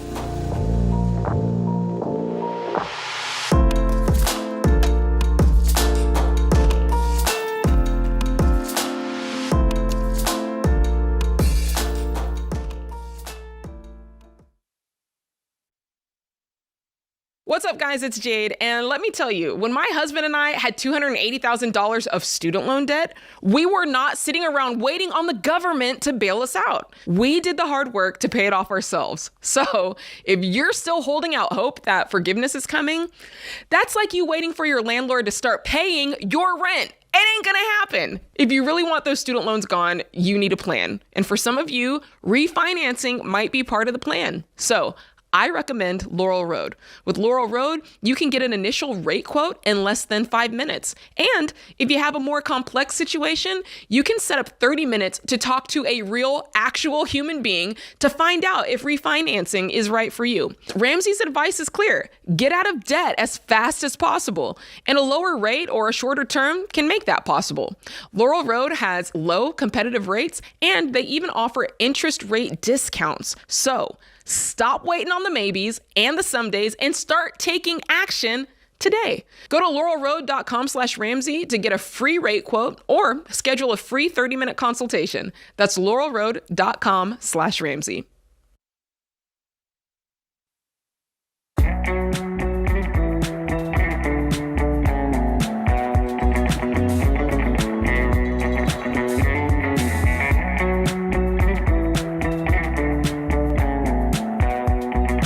Welcome back to The Ramsey Show. Investing may seem complicated or confusing, but it doesn't have to be. Whether you're a complete beginner or you're looking for next-level investing strategies, the Ramsey Investing Hub has free tools and information that can help you invest with confidence. So go check it out, ramseysolutions.com/investing, or click the link in the description if you're listening on YouTube or podcast. Amy is up next in Tampa. What's happening, Amy? How can we help?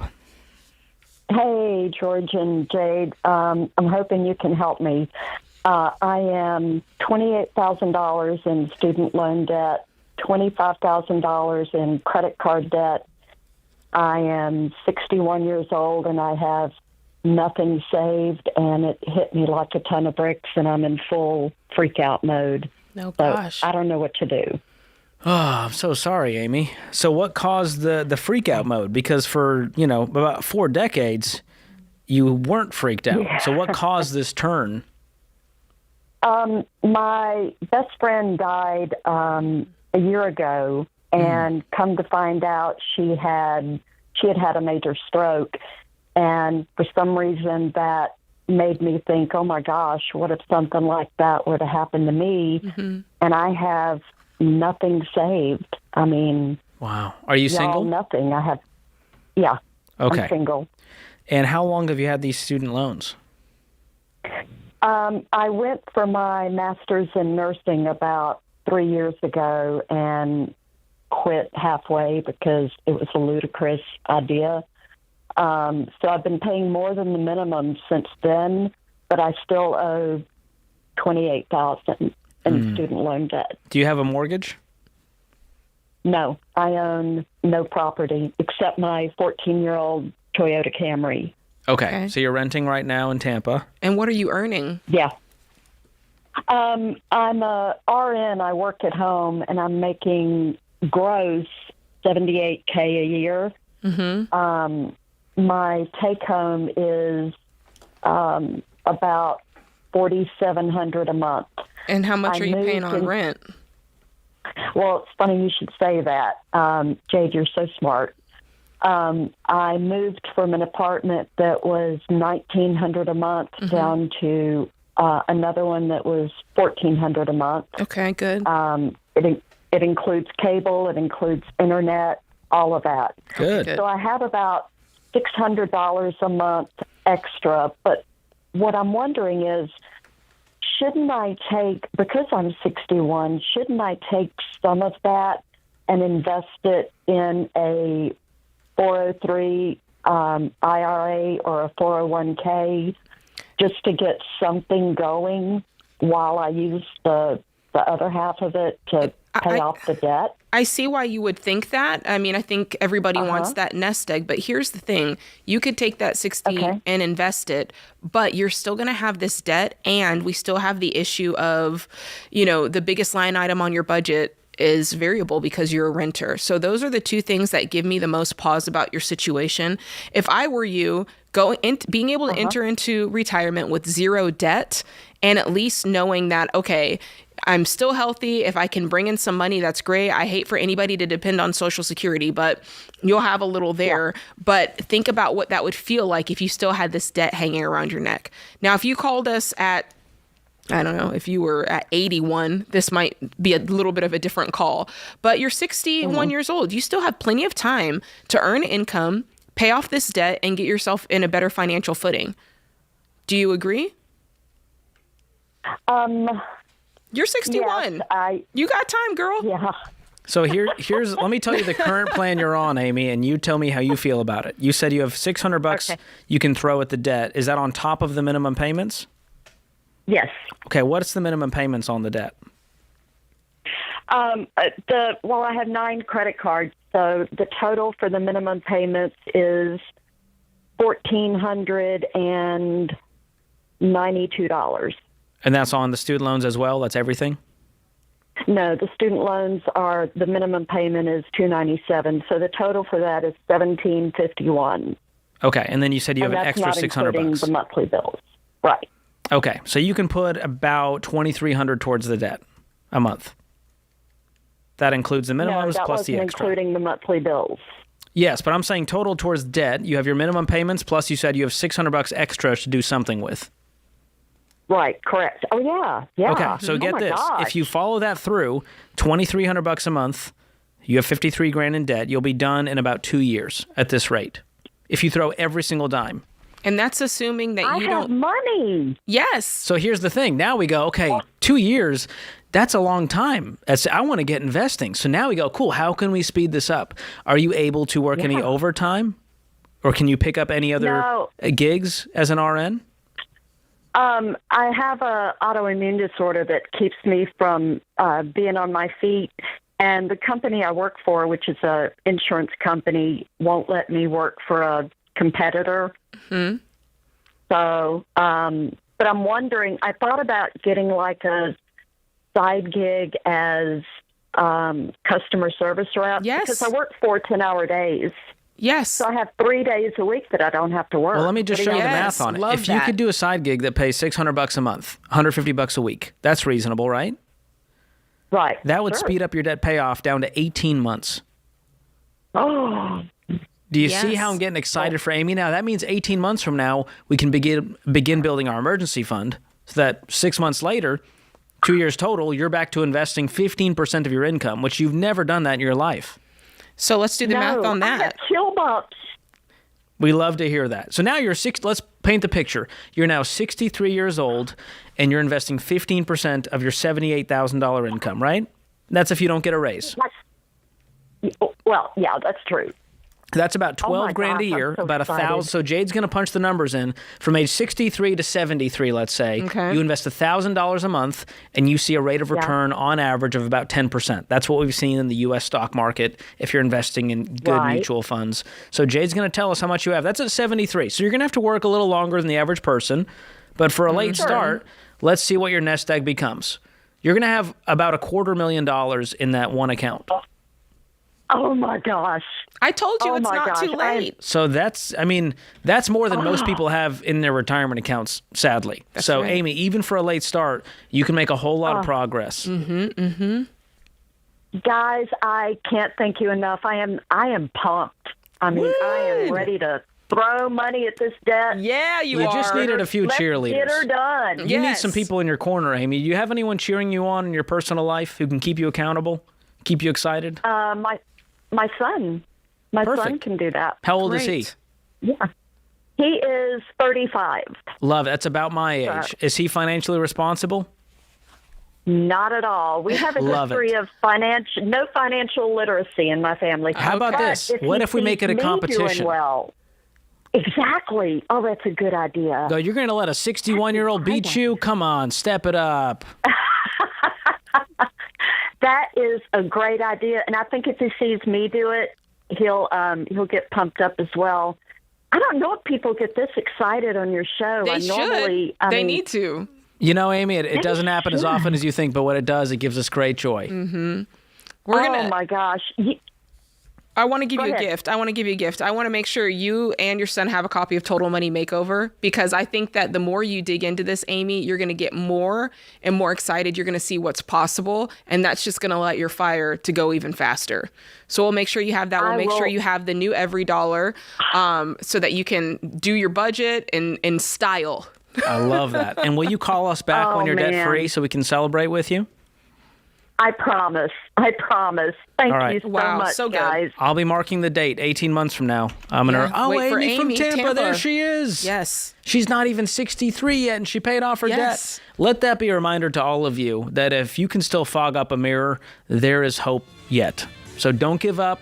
I know you spent 40 years making poor decisions, not investing, hanging around with debt, but it's never too late to get out. You can still retire with dignity. You can still live a life of peace with less stress. It's available to you, but you got to be willing. Amy was ready. She was ready. She had the enthusiasm we need. When the student was ready, the teacher appeared, and we're happy to be cheerleading her on.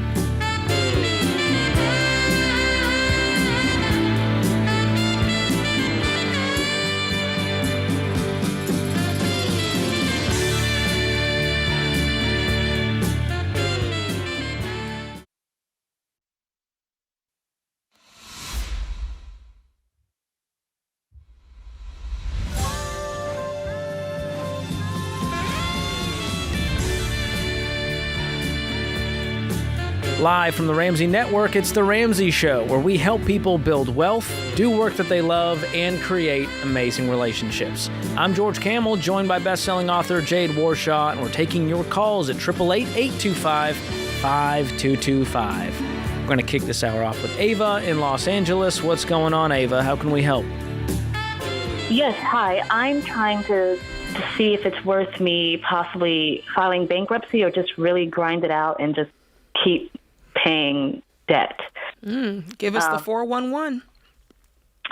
So I make $142,000 a year. I'm a single parent. My credit cards are about $100,000. I took out a home equity line of $125,000 to build a guest house in my backyard. Wow. My mortgage is about $4,800. Okay. I try to keep my savings between $9,000 and $12,000 because I'm terrified of going below that number. What's it at now? Now I'm at 10, and I get paid in a couple days. Okay. What's your average paycheck? With 142 a year, it's about $12,000 a month, 11 something. Oh, that's your take-home pay is $142. Oh no, that's my salary. So take home after pension and insurance, I net probably about $9,000. Okay. And your mortgage is a lot, almost half of that. Or over It is half of that. Yeah. What's going on there? It's the HELOC. Because that doesn't include the HELOC payment? That does not include the HELOC Oh, boy, payment. it doesn't. Oh, gosh. So what got you into this very expensive home as a single parent? At the time, my debt to income ratio was higher because I had a lot of student loans. But since then, a lot were forgiven thanks to the former president. I still have about $15,000 left in student loans that did not qualify for anything. So I only put about 3% down on the house at the time. Okay, and you're in California. Homes are expensive in the LA area. How many kids do you have that are living in the house? One. Okay. So because it was 3%, I have to get a PMI insurance. Mm-hmm. And in order for me to get rid of that, I refinanced. So my interest rate went up from, I think I was 3% at the time. It went up to about 4.9 currently. Okay. Oh, gosh. All right. How old's your child? 11. Okay. So this is what's getting me. You're terrified of having less than $12,000 in the bank account, but you're on the verge of bankruptcy with $250,000 in debt. Mm-hmm. Yeah. If I had to play which one's more terrifying, I'm going with the latter on that one. I mean, the way my credit card payments are set up is like I'm never paying every credit card at the wrong time, and I pay more than the minimum. I am able to now set up the guest house to generate income as a short-term rental, which is going to be great. What was the purpose of the guest house? To generate money. And so now you're able to rent it? Have you found, when will that happen? Probably in the next couple of weeks once I get everything set up and final permits and things like that through the state. Oh, permits. That could take a while. Yeah. And how are you vetting this tenant who will be renting it? I'm hoping the apps or the websites help that part because I'm also terrified of squatters, which is a huge issue. So. That's what I was going to say. There's a lot of risk here to spend $125,000 to hope to make a little bit of money. Because what's the HELOC payment? That's $1,100. And that's got a fixed rate on it? That's a fixed rate, yes. Okay, and what could you charge rent for this place?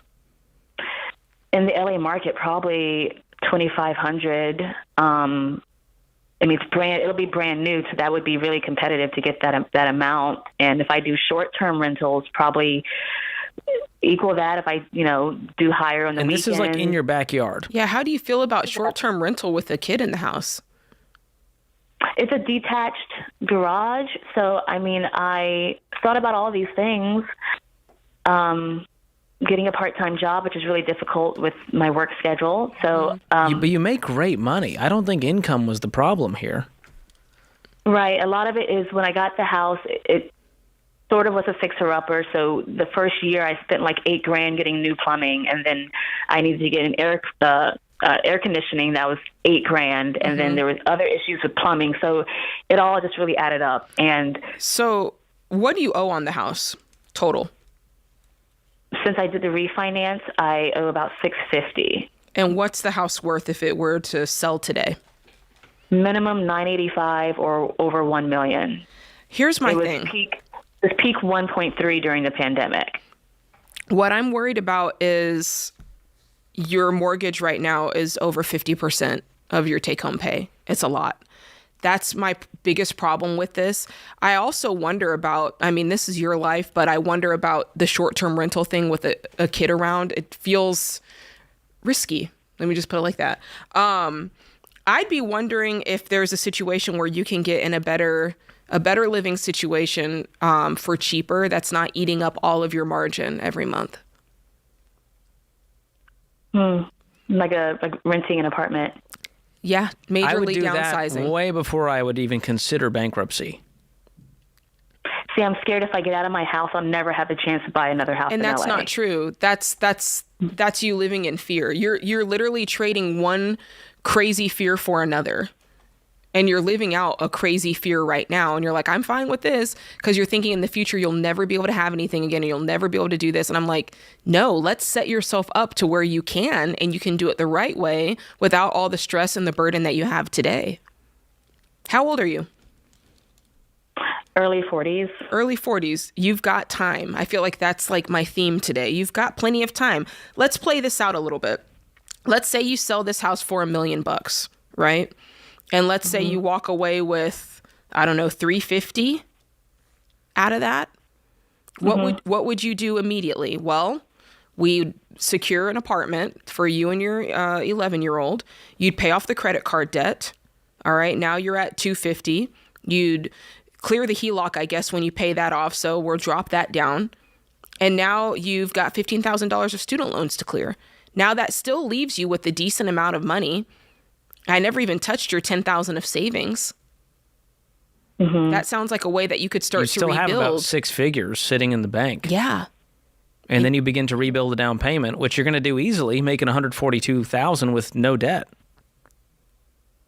Yes, I even thought if I get a different place, I could rent the house and the guest house.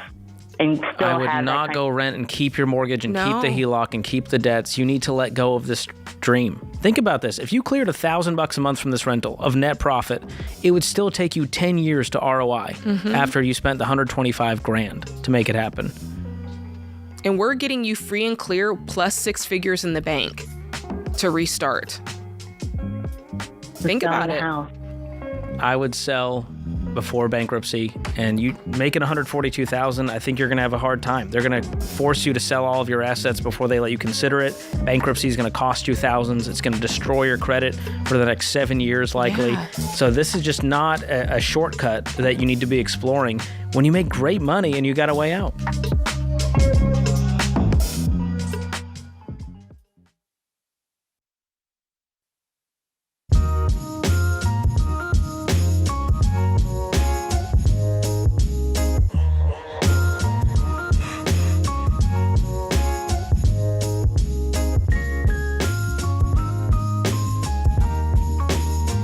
Buying or selling your home is a big deal, and you want an expert in your corner fighting for you to find the best deal for the right price. And the Ramsey Trusted program is the only way to find a top agent you can trust who will help make your home a blessing, not a burden. It's super easy. You can compare agent profiles, interview them, and choose the right one to work with. You can find a local Ramsey Trusted real estate pro for free at ramseysolutions.com/agent, or click the link in the description if you're listening on YouTube or podcast.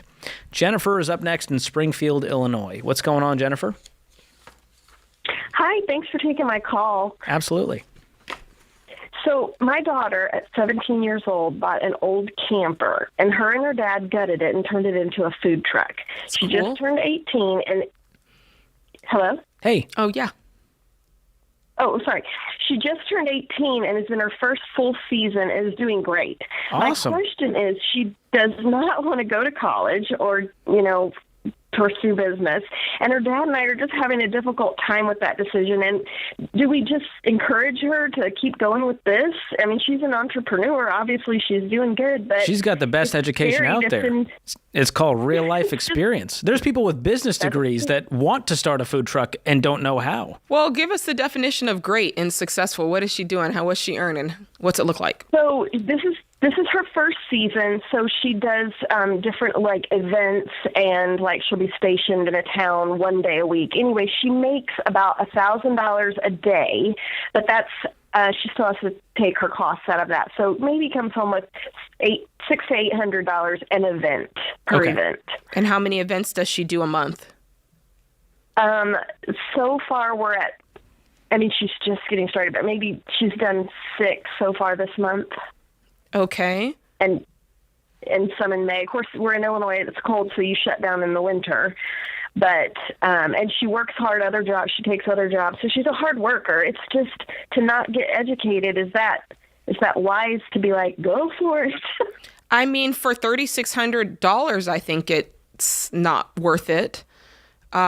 Listen, I think that it's great that she's doing this. I think it's great she's doing this experience.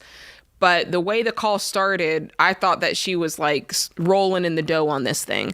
But really, it's just likened to a really great part-time job or a really great, full-time job that's at her terms.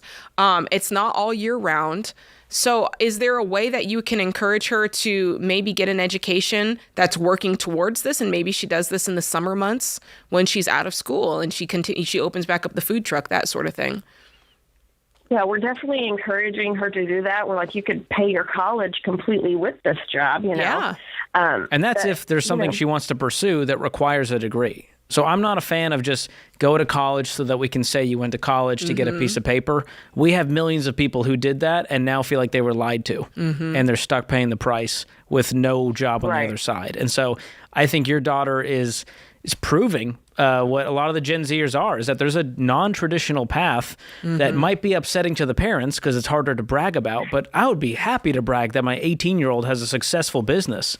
And let's ride this out. Let's say she does it for a year and goes, you know what? This isn't for me. The winters were slow. Doesn't make as much as I wanted. It's a lot of work. I got to be there in person. I don't want to delegate this. It was a fun experiment. That's okay too.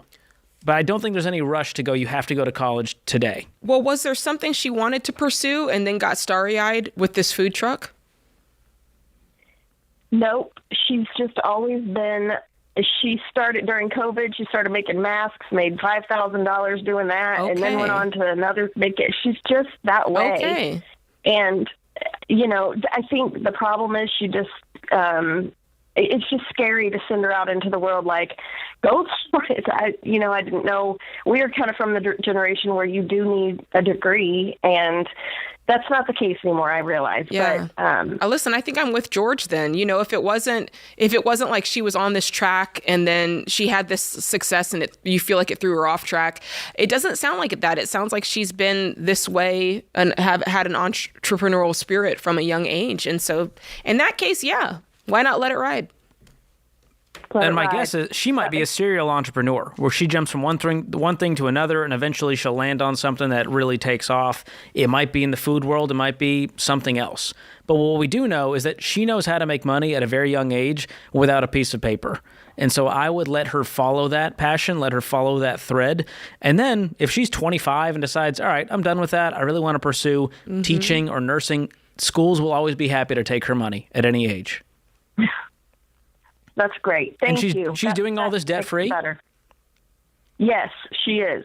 Wow. That's she uses great. the money that she makes to update her equipment, and so she's not got a lot in savings yet because she needed better equipment, but just starting and trying to do it all with cheap stuff and then upgrade as she needed to. So. I cannot think of a better education than having her figure out how to cash flow all of this, how the P&L works, the profits, the revenues, the expenses.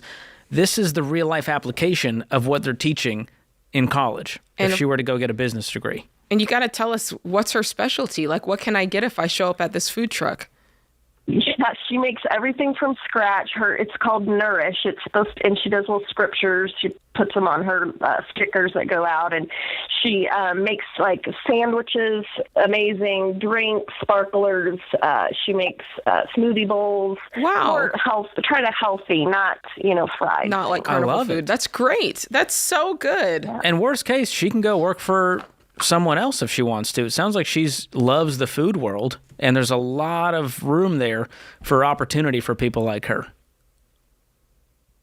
All right, well, that's good. I'll pass that on. I feel great about relieved this. to know she doesn't have to go. Yeah, and whatever she does, if she's doing it out of her own volition and doing it with cash, let it ride. Yeah, it's great. I'm the least worried about her. You raised a really incredible woman. Thank you. Congratulations. Thank you so much. Well, I feel better.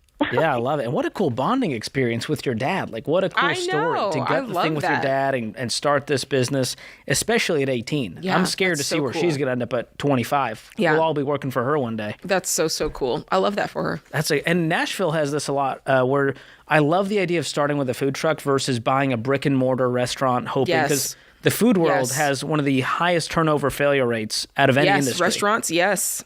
And so it is one of the scariest, riskiest things you can do. So starting with cash, starting small with a food truck, those are my favorite stories. And a lot of Nashville restaurants started as a food truck. It took off. they used all of the cash to start the brick and mortar business, then they can expand to another location if they want. And growing slow is the best way to grow. Moving at the speed of cash. It's good. Just like that. I love it. Should we take a social question do for a fun? social question. I love those. Do we have them? I think I have them. I've got them here. Somewhere. There we go. All right. I'll let you hit me with a surprise. Let's see. I did a couple of these yesterday. Let's go with this one.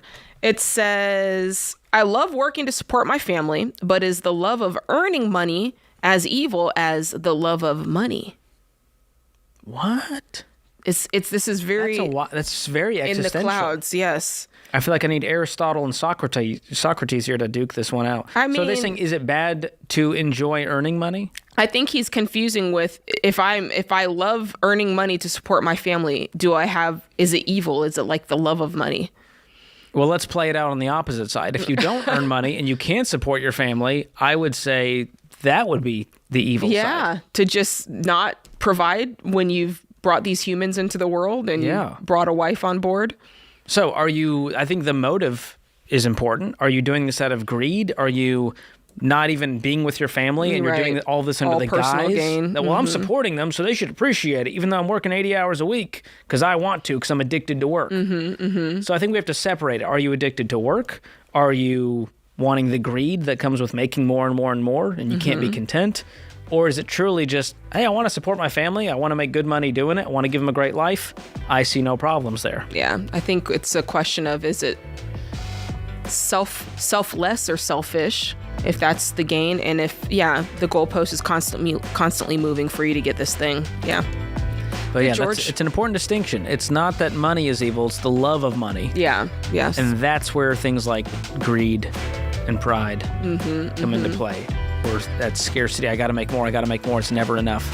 That's when I would hit pause. Never enough. Sing, I was gonna do the harmony, but I won't. I'll spare you guys listening.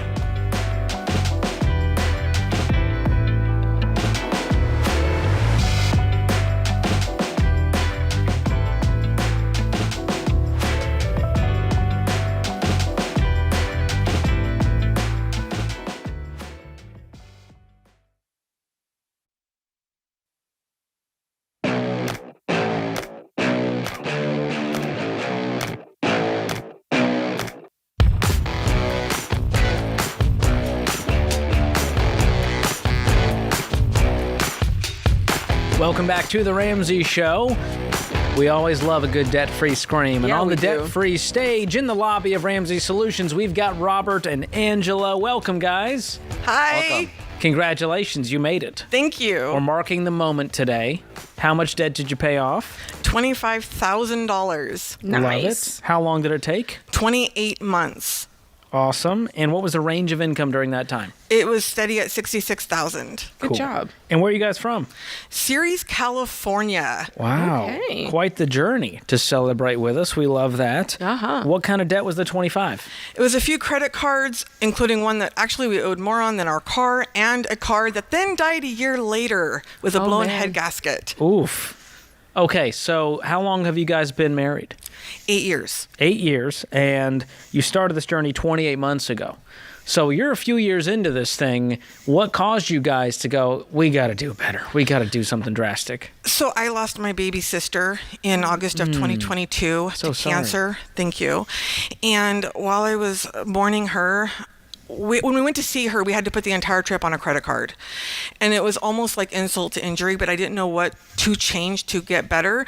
And then one day I was perusing Facebook, and a friend of mine made a post about how different his life was from 2 years before because he'd paid off all of his debt and mentioned the Total Money Makeover. So I ordered the book on Amazon. I had to make myself read it. I would set timers, only got to like baby step 3, and then I sat him down.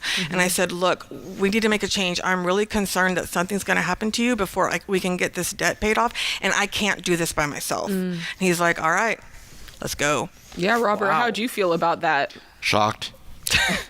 Were you just kind of like, all right, if she says it, we're doing it? Like, are you that kind of guy who was like, if you've got more energy than I do toward it, I'm just going to go with it? I just put all my faith into her. Wow, that's a good man. That. Wow. All right. So he's on board, you're on board, you get after it. What did that look like for you? I mean, was a big part of it budgeting, or what did that look like? Yeah, so we were doing, like he likes to say, 2,086 things with our money all at once, and none of it was working. So it was more about getting organized, getting on a budget. And then I was also only working part-time, so I went full-time at work, started picking up extra shifts as well, and it was game on. Wow. And what, like going part-time to full-time, what was causing you to go part-time originally? I had never done that kind of work before. I'm a housekeeper in a hotel. Mm-hmm. I had never done that kind of work before and wanted to kind of get used to it. But at the same time, I was like, now we need to make this change. And so it was really only 1 day a week difference. I went from 4 days to 5, but then I started picking up a 6th day every so often as well. So was it kind of addictive once you got on the plan to go, like, what else can we do? How much harder can we go? How much faster can we go? Absolutely. Wow. That's something. And where are you guys at now? What's the next thing you're doing? There's a professional goal that I have that I want to chase after we're finished with baby step 3.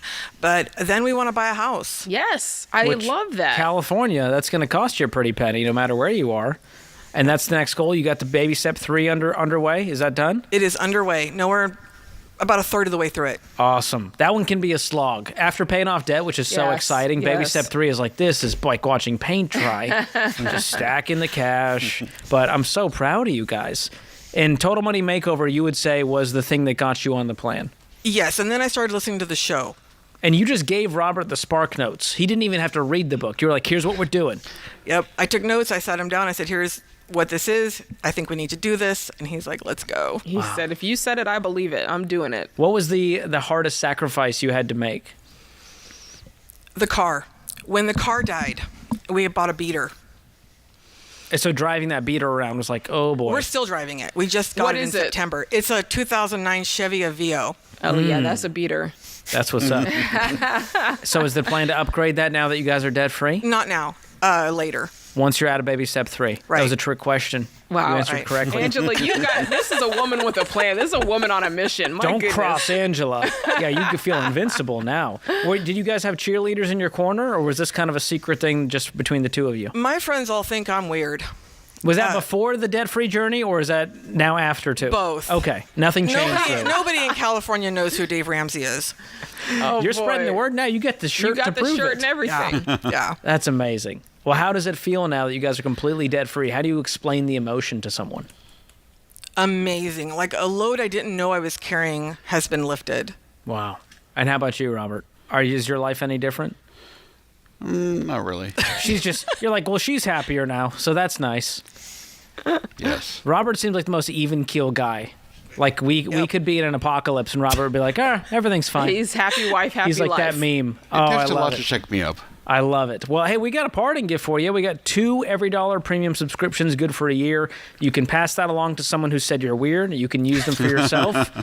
Do what you will with it. We are so proud of you guys. Thank you. Okay. Thank you. You ready to do this? Yep. Came all the way here. Might as well. Let's do it. Let's do it right. We got Robert and Angela from California, $25,000 paid off, a lot of credit cards, bunch of car loans, driving the beater car, going full-time, doing whatever it takes, in 28 months, making $66,000. Count it down. Let's hear a debt-free scream. 3, 2, 1. We're debt-free! All right. Another one bites the dust. So Look at good. that. All right, man. Even people in California, they're getting hip with it. Jade. They are. Going, They're we starting gotta to get catch rid of the this debt. message. I mean, the taxes are killing you. Might as well free up some of your money. I know that's right. That's real talk. right. I love it. Just Love a good another debt-free story scream. of someone else getting the job done. Yeah. I like it. 28 months. Think about that. That's not a long time. No. It's going to fly by. Yeah. So do you want to be The debt-free? time's going to pass anyway. Or do you want to be where you are today? That's right. You get to choose. I love it. Let's get back to the phones. Andrea is up next in Miami, Florida. What's going on, Andrea? Hey, so I am just, I guess, disagreeing with my husband right now. He is active duty military, and he's wanting to buy a house and sell each time we move. And I just don't think that's a smart financial decision. Well, you are right, my friend. So he wants to be a real estate mogul. Well, so initially what started this is I had $160,000. We needed a qualified expense to get it out of the investment account that it was in. We put it into this house down here in Miami, and I'm just worried about all the fees that come with buying and selling. And just maybe we're not going to be able to sell. Yeah, we never recommend being a long-distance landlord, and especially for military folks. If you know you're not going to be planted there for, 5+ years, it is not wise to buy a home, especially in those areas, because there's a lot of movement, and so those areas are not the hottest real estate markets for that reason. And so I would very much caution him against this whole plan. I don't know if he played a lot of Pokemon growing up, but he's trying to catch them all. That's not what you want to do in real estate. It's two different mindsets. The mindset that you go in to a property that you're purchasing that's going to be your primary residence is very different than the mindset that you would go in looking for a rental, looking for the area. You know what I'm saying? So this 2 birds with 1 stone thing is a really bad idea. And all it's going to do is you're going to collect a bunch of mortgages and then hope to make a spread on the rent, which there's going to be a lot of supply. I think he's not so much wanting to rent. He wants to buy and then sell. And I think what a lot of other military members do, they use their VA 0% down. Mm-hmm. And then essentially they're getting that basic allowance for housing and they're pocketing it instead of giving it into rent. And so then everybody thinks that they're saving that money or they're pocketing that money by putting it into a mortgage versus into a rental. So I think they're hacking the system by doing this VA loan trick. Well, having 0% equity, kind of where his mindset is. There's a lot of risk with these VA loans, putting nothing down, having no equity, hoping that the market shifts in your favor within 2 or 3 years. Mm-hmm. There's just way too much risk, and I don't want you guys calling back 5 years from now going, we created a nightmare. We have 5 properties all over the country. What do? We can't handle this. And then you got to offload them, for way less than you paid potentially in short sales because you need to get out. How long is your average stay before you move? Well, this one will sell our house. So we bought the first one down here in February, and that'll be a little after 2 years. Yeah. I like the rental plan or, something to where at least if you are buying, you're making the plan. We're not keeping these houses. We're offloading them when we move because the goal is not, what do we say? It's not Pokemon. You don't have to catch them all. Yeah, exactly. I would not be, this is not a game of Monopoly. And so I would caution him against it. I don't know that I can convince him, but I think Andrea can. A lot of risk here.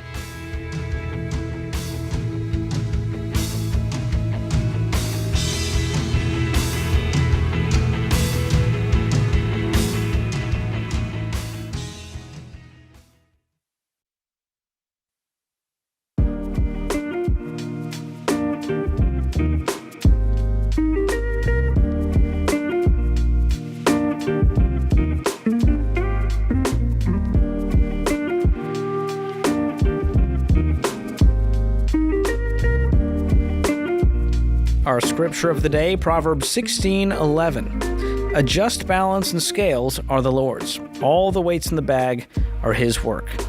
Margaret Thatcher said, pennies do not come from heaven. They have to be earned here on earth. Good job. Yes. Chew on that one, Jake. Yeah, she did. We'll get it later tonight. I got it today. I got it now. It'll take me a good one. Michael is in San Francisco up next. What's going on, Michael? Yeah, hey, thanks for taking my call. So I have been debt free for over 10 years, but I live in California and my expenses are going up. I recently had to take on some debt for some home repairs that we've been putting off for a long time. I've also got more expenses coming on the home repair front and some kids on their way to college. I am based in the San Francisco Bay Area. My business is, I'm self-employed. My business is dependent upon the tech industry, and there's a lot of uncertainty in that industry now. My projections for my business dropped by, 30, 40%. Oh, boy. This year alone, and I'm not sure if I should stay in California or if I should be looking for, someplace with a lower cost of living. Tell us a little bit about what you're in debt on the home repair and what that's going to look like finishing the repair, and tell us a little bit about what your income is from this tech business. Sure. So I anticipate the repairs are going to be a minimum of $30,000. and we don't have that cash. And you asked, sorry, the revenue of the business? Yeah. So Well, what's your income? What do you take home? So last year it was just over 200. This year it'll be, maybe 120, 130. Oh, wow. If I don't recover, the lost business. What was your best year? Last year. I've been self-employed for about 5 years. The first two, I invested some savings. So I had some savings invested up that kind of floated us through. Third year broke even. Last year kind of started to break out. And I was on my way to a good year. But there's been a squeeze on budgets in the valley, and my clients are feeling that, and that's kind of having a repercussion back on me.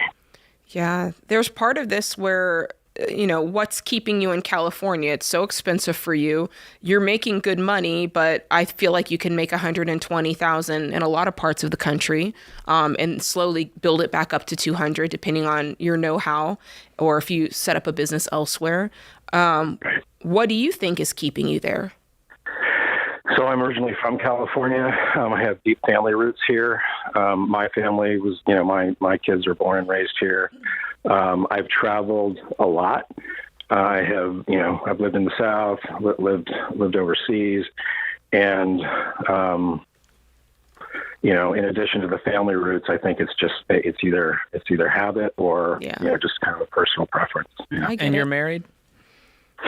Happily married for 18 years. Okay. And is your wife working? She works part-time, and she brings in another 20. Okay. What would it look like for her to work full-time if the kids are going off to college? Would she be willing and able? Yes, and we're looking at that. The difference is her potential income is a fraction of mine, and when we look at the opportunity ahead, the answer is yes, absolutely. She's putting in more hours. She's taking on more hours, and as the kids move out of the house, that'll be easier for her to do. But my potential for income, exceeds the 200. In the past, I've made even more than that. Obviously not self-employed, because now I've got my own expenses, my own health insurance. But our thought process generally leads towards what can I do to, increase our income. Yeah. What kind of debt are you in right now? None except for, the roof repair had to go on a HELOC. So we just refreshed our HELOC. It's a 10-year HELOC. That's at 8.3. And what's the balance on that? About 18 to 20. Okay. Because my concern is you had your best year ever last year, and it still wasn't enough to cash flow the repairs, which tells me that it's not an income problem. And so obviously you live in one of the top 3 most expensive areas in the country. Yeah. And so I'm not trying to say that, this is a major part of it, but is there also lifestyle spending, other things where it's just kind of that lifestyle creep? You make more, you spend more, and now it's hard to backtrack.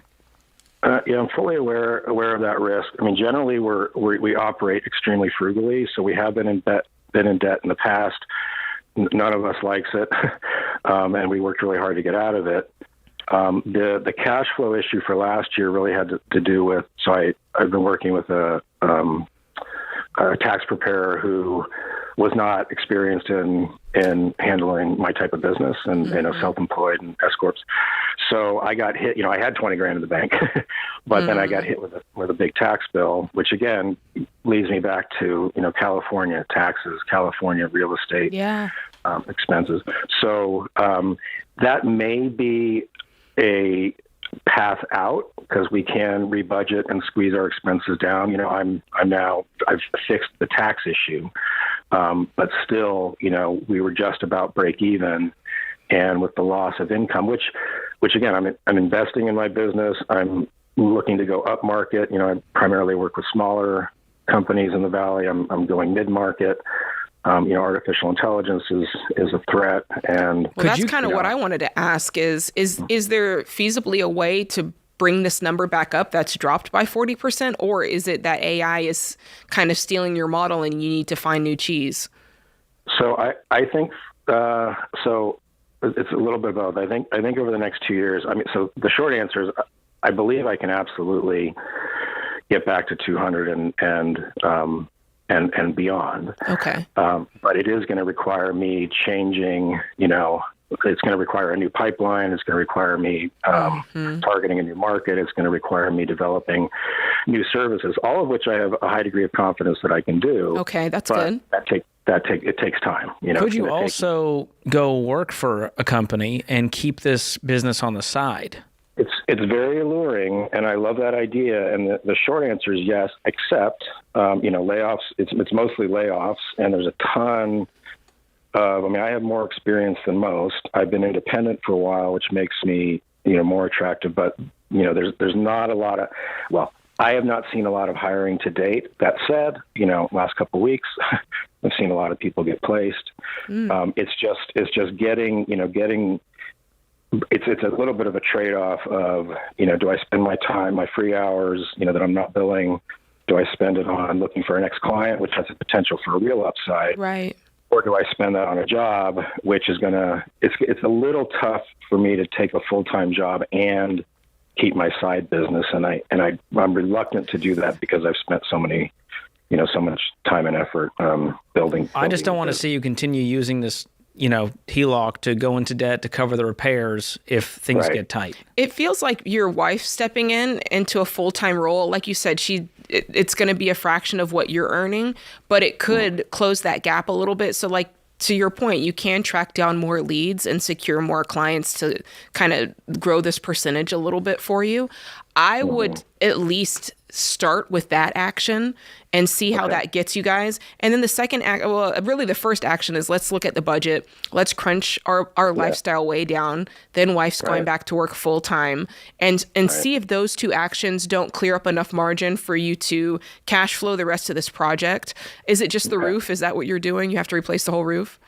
Yeah, and desperate need of a paint job. You can see the wood, so we need to, and we're kind of in the sun, so we need to do that. And that's going to be another maybe 6 to 8. Okay, so let's force rank these things of what's most important, and then we're going through the list and cash flowing them. Obviously, the things that are must-haves are the ones that go first, and then other things, they might be smaller projects that you can break into chunks and kind of quell that amount a little bit.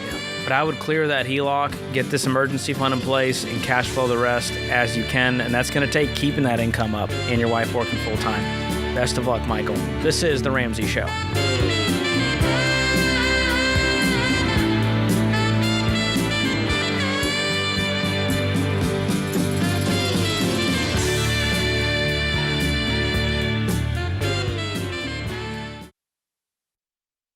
Hey, you guys, I was shocked to learn that 88% of you out there are sharing The Ramsey Show. That is so incredible. Thank you so much. And I want to tell you that we're making it even easier to share. So this June, we have pulled together the brand new Ramsey 101 YouTube playlist, a quick start collection of how to get started walking the Ramsey plan. Now, this playlist is perfect for that one person in your life who needs help winning with money and just doesn't know where to start. So here's what's inside: what the baby steps are and why they actually work, how the debt snowball helps you pay off debt fast, and how to build wealth and invest for the future, and so much more. So here's what you need to do. Click the link at the top of the show notes. It'll take you straight to the YouTube playlist. Copy it, text it, send it in a group chat. Just say, hey, I thought this might help. Because one playlist shared at the right time could be the turning point. One share, one playlist, one step could change everything for that one person in your life. So click the link, share The Ramsey Show, and let's help someone out there start winning with money.